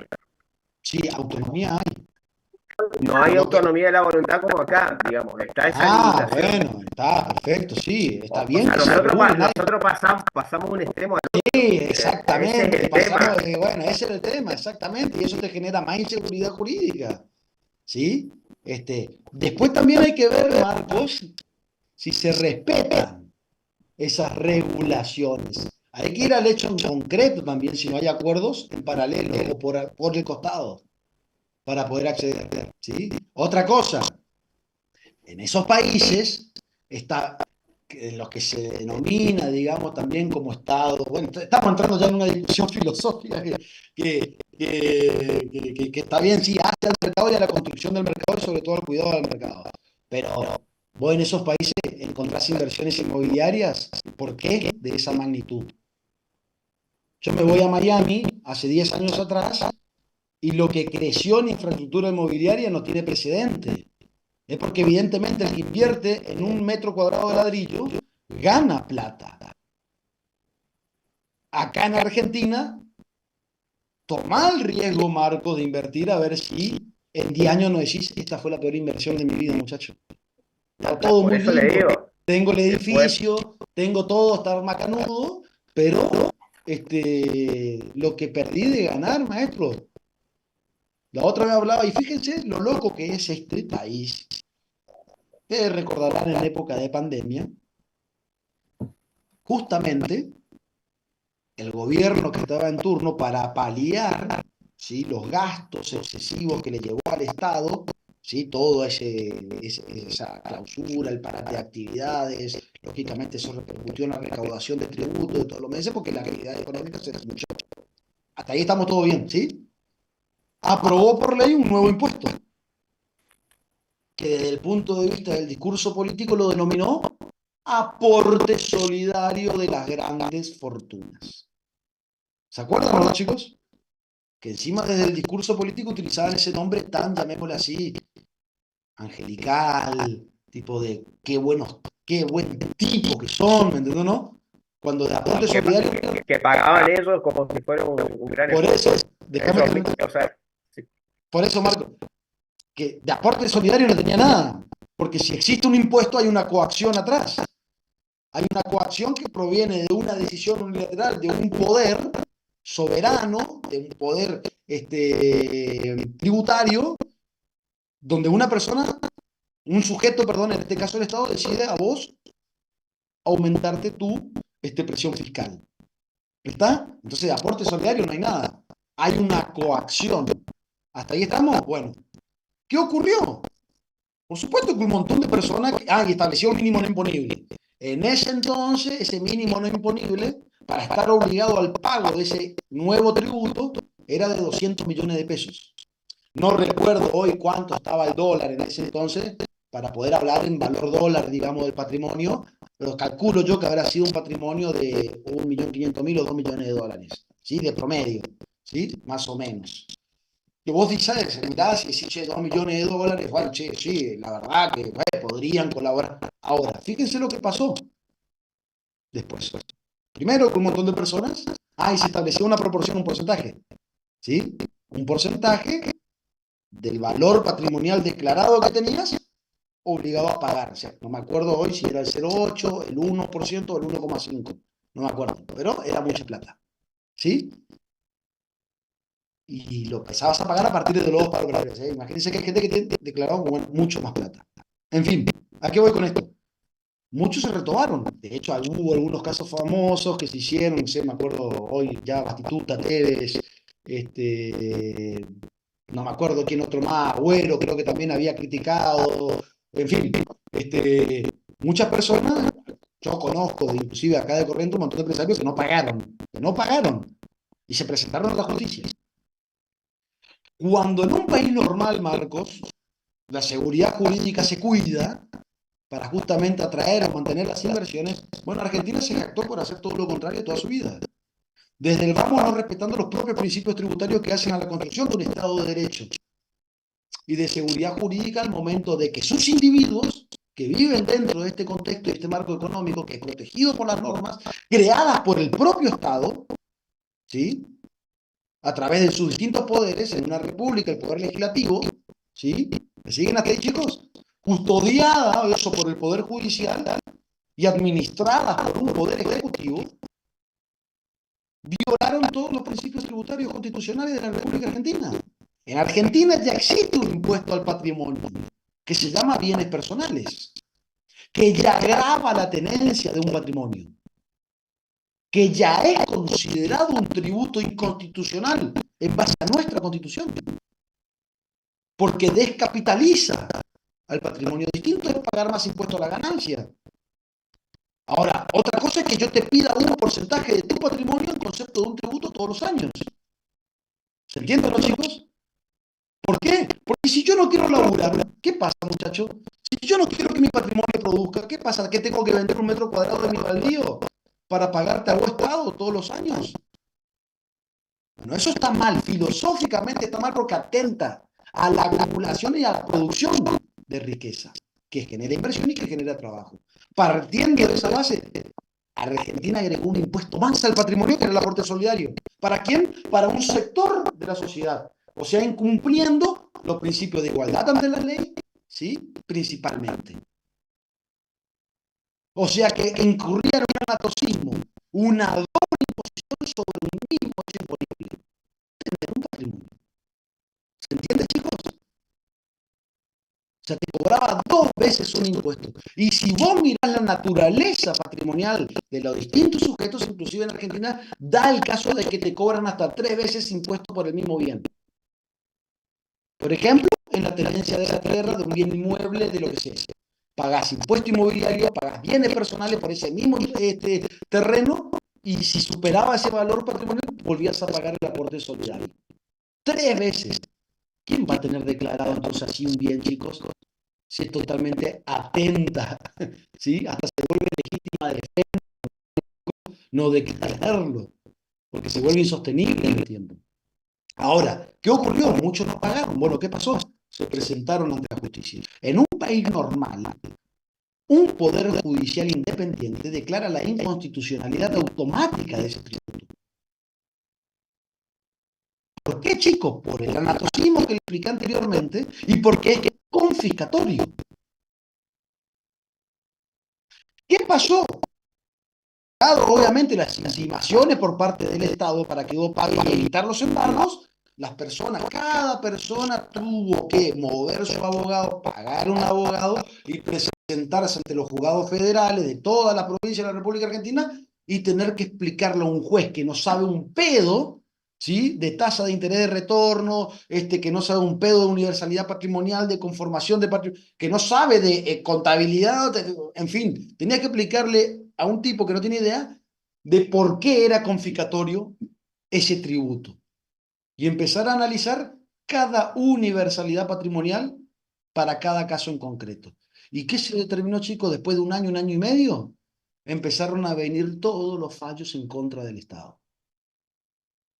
Es decir, la persona empezó a ganar, la persona física, ¿sí? Que en definitiva siempre se encuentra frente a una desventaja, frente a toda la estructura y el poder represivo del Estado, ¿sí? Empezaron a ganarle. Pero tuvieron que hacer una ingeniería contable para demostrarle al señor Estado de que pagando ese tributo, ¿sí? Llevaba o le obligaba a descapitalizar su patrimonio. ¿Por qué? Porque el valor patrimonial, ¿sí? De su patrimonio, lo que producía ese patrimonio no le alcanzaba para pagar lo que el tributo exigía que pague. Y acá viene el ejemplo.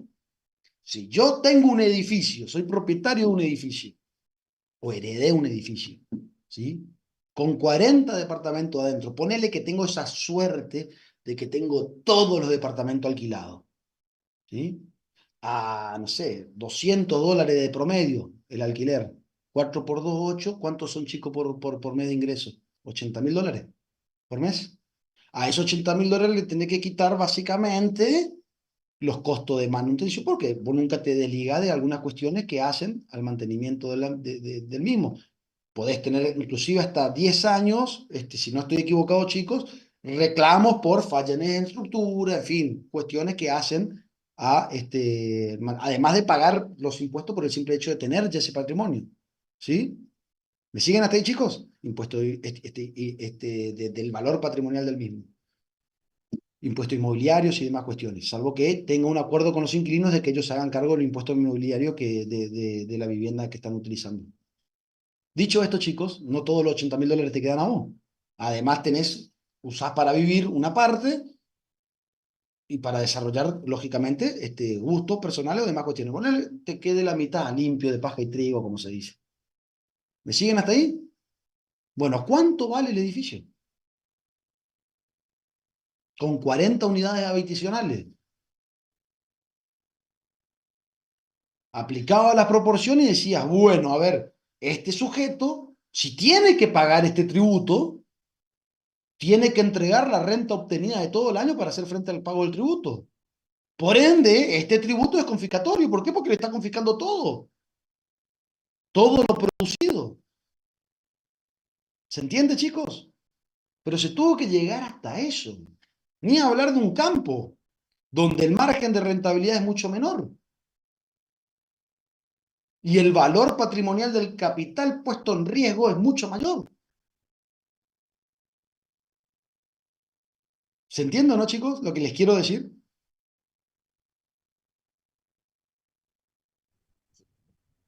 Ahí, ¿a qué iba la anécdota esta?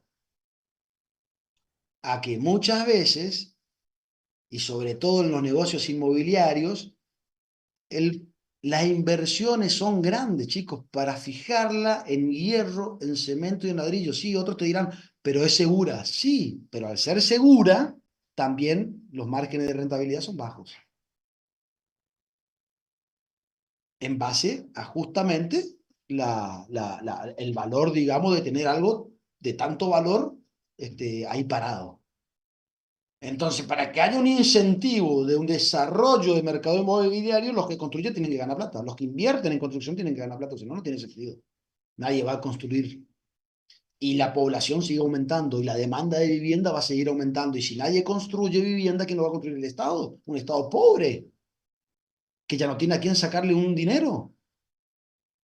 No lo va a hacer tampoco. Y con la calidad encima que te entregan la vivienda, en 10 años se te están cayendo por la cabeza. Profesor, ¿puedo hacerle una pregunta? Sí, ¿cómo no?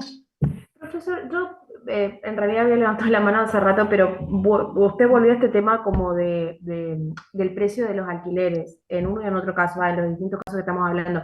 Pero cuando usted hablaba de los contratos de arrendamiento rural con destino a cultivo, hablaba de porcentajes Sí, como una forma de estipular el valor. ¿Cómo sí, yo lo materializo eventualmente? Porque yo me represento en esta situación, en el contrato de locación, bueno, sí, arrendamiento, perdón, eh, si el producido está en manos de quien me arrienda el campo y sí. él negocia, ¿cómo yo me quedo? O sea, yo dueño No, él del no campo de negocia lo afuera. tuyo. Él no negocia lo tuyo. Lo tuyo ya está preestablecido en el contrato. Claro, pero yo dejo, por ejemplo, supongamos, no, la verdad desconozco completamente, pero No, por eso te digo, él no negocia lo tuyo. Él negocia lo suyo. Si él produjo, te pongo un ejemplo para hablar de sí, eso números redondos, necesito, por favor. ¿sí? Si él produce 1.000 kilos de grano de maíz por hectárea y en el contrato de arrendamiento llegaron al acuerdo del cual por cada 1.000 kilos el 20% es del dueño del campo, o sea, 200 kilos son tuyos, él venderá sus 800 kilos de maíz. Los Ah, 200 claro, los vendés vos perfecto. por tu parte. Salvo que, lógicamente, lo utilizás y decís, che, la verdad que lo vendiste a un buen precio, vendé también lo mío. ¿Se entiende? Claro, sí, no podía verlo. Después vos podés hacer con tu grano, con tu porcentaje de cosecha, lo que vos quieras. No sé si me explico, lo podés guardar. Si no necesitas venderlo, lo metés en un silo bolsa, lo metés en un silo cónico, y vos sabés que ahí está tu ahorro, digamos. Esa es tu ganancia. Claro, yo me imaginaba eso, o sea, al producido convertido en dinero. Claro, o sea, yo me Ujú. puedo quedar con el producido, el bien, digamos, o el Exacto. beneficio. O pedirlo, digamos, Claro, facilitar la venta y agarrar el dinero, lo que te corresponde del dinero. Que claro. Y lógicamente ahí eso yo va a pensaba, ¿cómo lo acarrear, materializo? exactamente. Ahí está.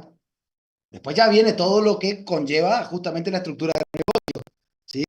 ¿A quién le vendo? ¿Cómo le vendo? ¿Utilizo intermediario? ¿No utilizo intermediario? Eso encarece los costos de transacción, ¿sí? La logística, si estoy más cerca o más lejos del puerto, si tengo un costo de camión, entonces por ahí, bueno, che, si a mí el campo es chiquito y me queda un porcentaje muy chico, y capaz que me conviene vender nomás con el que cultivó. ¿Por qué? Porque, claro, yo no voy a completar un camión.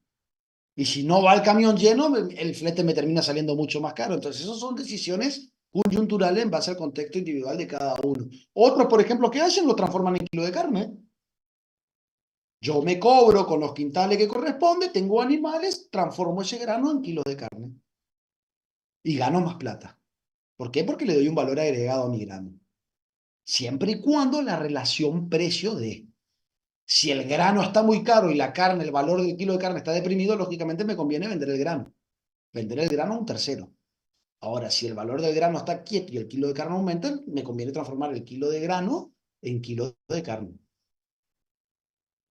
En definitiva, son todas decisiones del momento que se analizan en base a la coyuntura, y son decisiones empresariales. Te puede salir bien como te puede salir mal. Por eso toda actividad productiva tiene su riesgo. A mayor riesgo, más ganancia. A Claro, menor riesgo, menos ganancia. Es así. totalmente.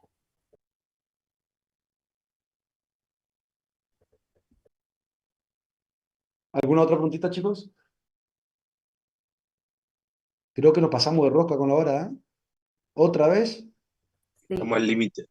Estamos Estamos ahí, ahí a estamos la en la recta racha. final. Y eso que todavía nos falta parcería, la puta madre. Nos falta pastaje, pastoreo, mediería. No, pero está bueno que le despierte esa inquietud y esto está justamente está hecho para que usted pregunte todo lo que quieran. Para aprovechar estos 5 minutos finales que nos quedan. Una última cosita, profe. Cuando estaba hablando de contratos de cambio y asociativos, Sí. ¿podría explicar de nuevo cada uno y ponerme un ejemplo, por favor? En el contrato de cambio hay dos partes contrapuestas. Yo quiero tu pedazo de tierra para usarlo y gozarlo, obviamente, y yo te pago a vos un precio por ello. ¿Sí? Que nos ponemos de acuerdo, como decíamos hoy, por, por un porcentaje de cosecha, por un kilogramo de vaca, o por un monto fijo. ¿Se Sí, entendió? En el sí, sí, sí. asociativo, en cambio, hay una convergencia de intereses en la cual, si yo produzco X cantidad, al dueño de la tierra le va a convenir porque va a ganar más. Hay una convergencia de interés común en la producción. Es decir, hay una especie de asociación en el éxito del emprendimiento. Se comparten un poco más los riesgos.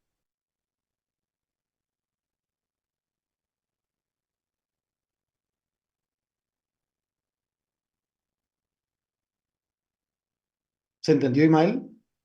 El asociativo me costó un poquito más. En el de Está más cambio, fácil. si yo como arrendatario me va mal, al arrendador no le importa, porque yo igual estoy obligado bajo contrato a pagarle un valor por la hectárea que utilicé. ¿Se entiende? De algún lado tendré que sacar o tendré que vender animales o tendré que vender mis enseres de trabajo, digamos, la deuda contractual que tengo.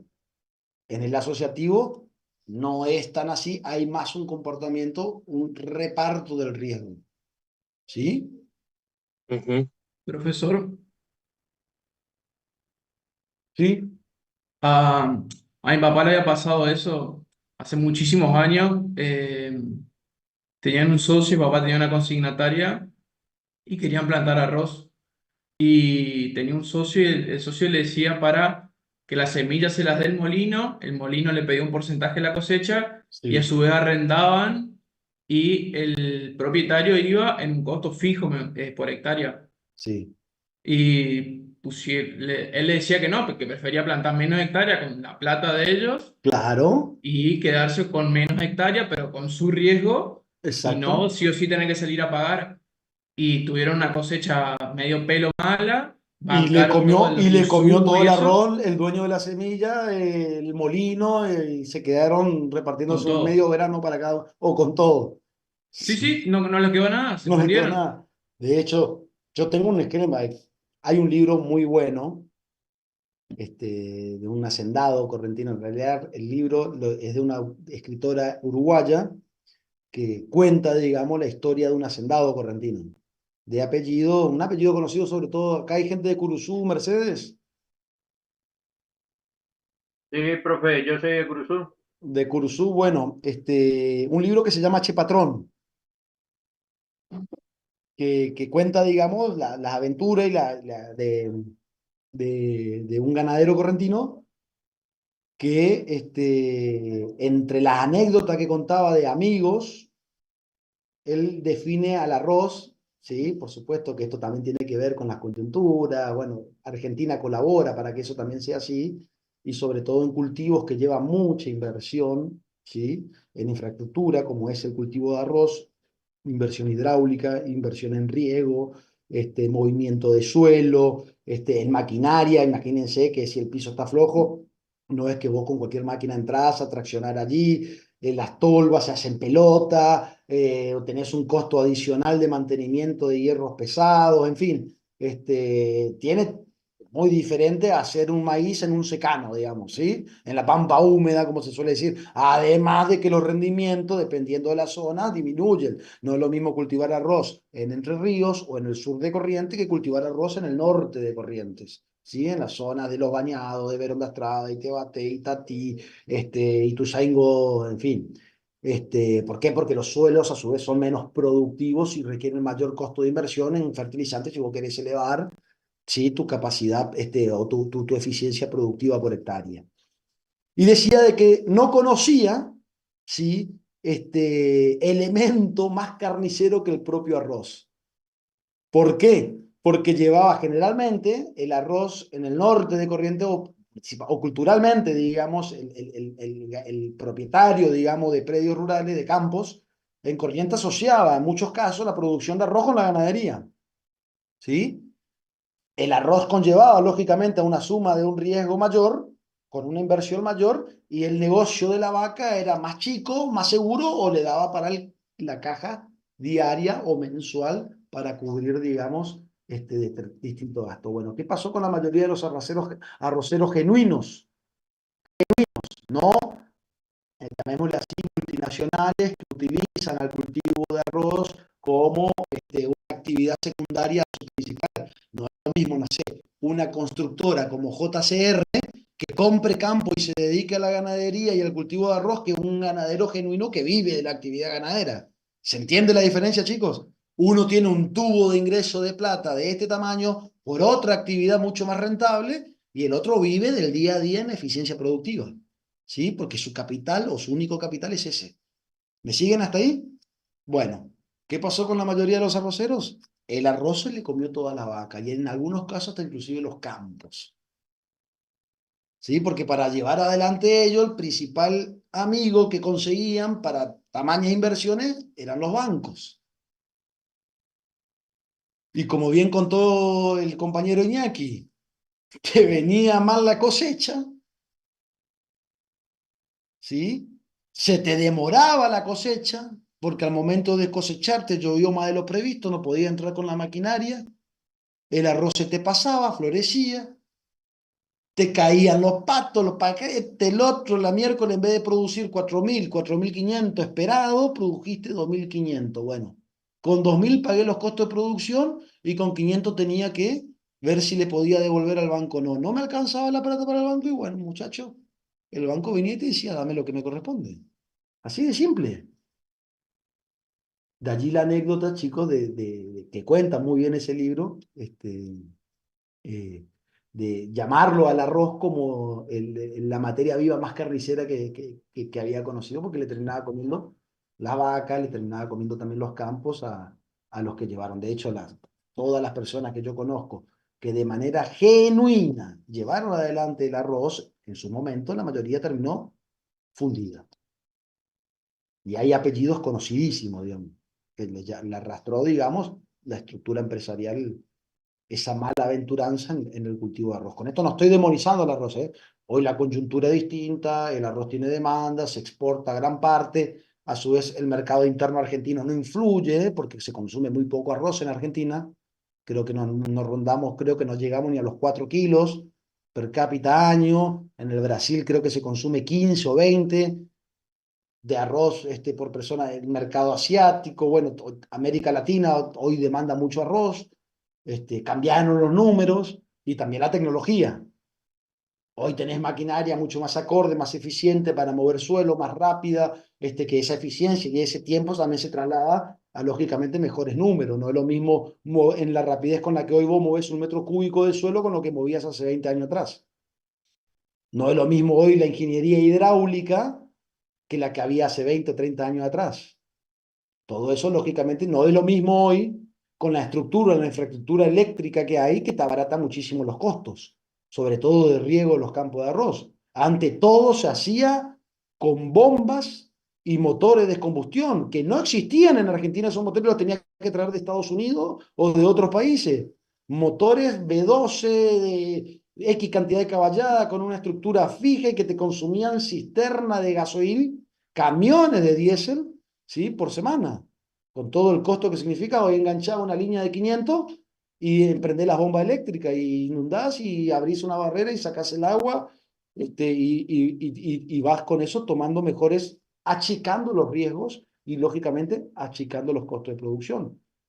Y es importante que esa infraestructura exista, porque la producción de arroz, fíjense, sobre todo para zonas marginales como la nuestra, si vos haces un comparativo en cuanto al impacto socioeconómico que se hace por metro cuadrado, el arroz, 1 hectárea de arroz da laburo a un promedio de 5 personas, perdón, de 2 personas, ¿sí? Promedio. Versus, por ejemplo, si esa misma superficie se hubiese destinado a la ganadería, que no llegás ni al 0,2% de personas por hectárea de ganadería. Es decir, el impacto económico en lo laboral, el impacto económico en el nivel del suelo, el impacto económico en la utilización de tecnología, de herramientas, ¿sí? Es muchísimo mayor. Además que al crecer la superficie cultivable, lógicamente eso también empuja el desarrollo de infraestructura de altísimo valor, como ser, por ejemplo, ¿por qué no pensar el día de mañana de tener estructura de vías férreas nuevamente para abaratar los costos logísticos, los puertos, que justamente, fíjense que después de cuántos años Corrientes está desarrollando un puerto en el departamento de Ituzaingó, quedó truncado el de Baté, se está por hacer uno acá en el Sombrero. Todo eso es sinergia, es decir, como le suelen denominar a algunos, ganar, ganar. ¿Sí? En fin, mueve la economía y te cambia la estructura socioeconómica de una determinada localidad. Lo mismo ocurrió con la madera. A pesar de los bajones en su apreciación por metro cúbico los últimos 10 años, en su depreciación del valor. Algo insólito también con respecto al resto del mundo. Cuando en el resto del mundo cada vez vale más el metro cúbico de madera producido porque hay déficit de producción de madera como un recurso natural renovable, y sin embargo en Argentina estaba reganado. Y muchos dejaron de forestar porque no valía nada al momento del corte a tal raza. Y a ver, chicos, la decisión de forestar hoy, si foresto o no, repercute muchísimo en la producción de acá a 20 años. Porque lo que yo planto hoy en el eucalipto tarda 10 o 8 si utilizo un híbrido de alta genética. En el pino tarda 20, 22, 18 si utilizo uno de alta genética y en un buen suelo, con una buena inversión en su cuidado o tratamiento silvicultural. Es decir, es mucho el perjuicio económico que hacen las malas políticas económicas en un país, sobre todo pensando en un país 20 años para adelante, con todo el desarrollo que trae la silvicultura. Un ejemplo está en la inversión de esta empresa austríaca acá en Argentina, belga austríaca, AgroTimber. Invirtieron 250 palos verdes en un mega aserradero que mueve a razón de, por mes, de 4.000 o 5.000 camiones de madera. Para que ustedes dimensionen la envergadura. ¿Sí? Da laburo directo a 400 familias, que antes no existía. Bueno, eso lo hace porque existe la materia prima. Ahora, Corrientes, ¿qué necesita? Necesita 5 más o 6 AgroTimber más para la cantidad de volumen forestal que tiene. De inversión que hizo un loquito, dueño de un pedazo de tierra hace 20 años atrás. Qué impresionante. Esos números son tremendos. Tremendo. Y AgroTimber encima creo que está recién en un 50 o en un 60% de su capacidad productiva. Y ni hablar lo caro que nos salió como país lo caro que nos salió como país la pelea con el Uruguay, y acá los más grandes recordarán, ¿sí? Por el paso fronterizo de Gualeguaychú, Fraiventos, por la instalación de una pastera en la República del Uruguay. Sí, enfrente. El daño cultural que hicieron allí hizo a la Argentina perder una oportunidad histórica. Fíjense qué ocurrió con Uruguay después. Se instalaron 3 pasteras más, de la misma envergadura que la de Fraiventos, con normas ISO, chicos. Es decir, vos le querés vender un metro cúbico de cualquier proceso industrial, ¿sí? A, no sé, pongo un ejemplo, un mercado de elixir como es la Unión Europea, te exigen el cumplimiento de determinadas normas medioambientales, ¿sí? De lo que si no la cumplís y no te ajustás a los contralores para mantener o acceder a esos mercados, no te compran. ¿Se entiende, chicos? No te compran. ¿Qué ocurrió? Además del problema diplomático que tuvimos, el daño cultural de hoy en Corrientes o en Argentina. Hablar de una pastera, un poco más no te hablan de que es una bomba atómica y que nos va a sacar 400 ojos en la cara a todos. Bueno, vos te vas al Uruguay y creo que hay un cachetazo, te pega la realidad de cómo cruzando simplemente el paso fronterizo tenés un nivel de organización de país y de infraestructura acorde, siendo una provincia del tamaño de una provincia argentina, ¿sí? Con lo que es del otro lado del río la República Argentina. Ni hablar de una autovía que se hizo hace 10 años, que es la 14, que está detonada. ¿Sí? Lo que suelen meterle ruta deben saber lo detonada que está la autovía 14. Estado de abandono total. Está tremendo. Y llegar y pasar, salir de Gualeguaychú y entrar a Fraiventos, ese pedazo que hay 30 kilómetros, te querés morir. Te querés morir, exactamente. Yo lo hice hace poquito. A ver, creo que es más cómodo ir en un bote en un río picado que en esa cinta asfáltica. Bueno, Impresionante. ni que Yo te no agarre podía un creer. aguacero porque terminás pegando 400 trompos y terminando en vaya a saber uno dónde. Bueno, dicho esto, Exactamente eso me pasó. Me agarró un bueno, aguacero, casi me muero, mira. dicho eso, chicos, una pastera, si Acotimber tiene ese impacto productivo, económico, social, que encima se integra, repito, con abastecimiento a la planta de biomasa que se encuentra ahí al lado, donde se genera energía limpia. Corrientes ya tiene 2 plantas de biomasa de generación de energía limpia a través de la utilización de los desechos forestales para producir energía que se conectan al sistema integrado energético nacional. Ahora, Corrientes con las hectáreas, primero que Corrientes tiene hoy 650.000 hectáreas forestadas. No todas obviamente están en producción. ¿Por qué? Porque tenés superficie forestal de 1 año, de 2, de 3, de 5, de 8, de 15, de 20 y así sucesivamente. Ahora, la capacidad de Corrientes puede llegar tranquilamente hasta el 1,5 millones, es decir, tener la misma cantidad de superficie forestada que toda la República del Uruguay. ¿Por qué no pensar de acá a 10, 15 años en un país medianamente normal que Corrientes no tenga 5, 6 Acotimber, ¿sí? O que tenga 2, 3 pasteras funcionando? Corrientes pasa a ser una de las provincias más productivas de la Argentina solamente con la silvicultura y todo el proceso industrial. Y que para eso tiene que estar el Estado, si hay miedo de que contaminen, que controle el Estado con todo su poder represivo de los niveles de índice de contaminación. Es más, fíjense la hipocresía de la República Argentina, en la cual en Argentina ya existen entre 16 o 18 pasteras que por de promedio tienen entre 50 y 60 años de antigüedad, que no utilizan tecnología moderna para cuidar y custodiar, y sin embargo, nadie dice nada al respecto. La hipocresía argentina, que si te vas y te tirás al riachuelo, sí, salís tal vez con un brazo en la frente del otro lado. Del riachuelo estoy hablando ya en Ciudad Autónoma de Buenos Aires. ¿Sí? Pero bueno, son las consecuencias que se pagan a largo plazo. Le sirve a un político para 1, 2, 3 años, 4, 5, pero son las consecuencias que después remar contra la corriente. Así también perdimos, chicos, mercado de la carne, cuando cerraron las exportaciones sin necesidad alguna, con el pretexto de cuidar el plato argentino. ¿Qué pasó? Nos comimos 5 millones de vacas, se bajó los niveles de producción, la carne igual se volvió impagable. En definitiva, todo decisiones de burócratas que no conocen, ¿sí?, o no respetan también los ciclos productivos y mucho menos los derechos de propiedad, ¿sí? O el riesgo asumido de alguien que decide invertir. Lo mismo ocurre con la construcción, con todos los sectores. El poder de daño de un Estado ignorante es muchas veces mayor que el remedio que supuestamente, pongámosle que entendemos la buena fe de los políticos, o que creemos en la buena fe de los políticos, es mucho mayor de lo que pueden llegar a lograr.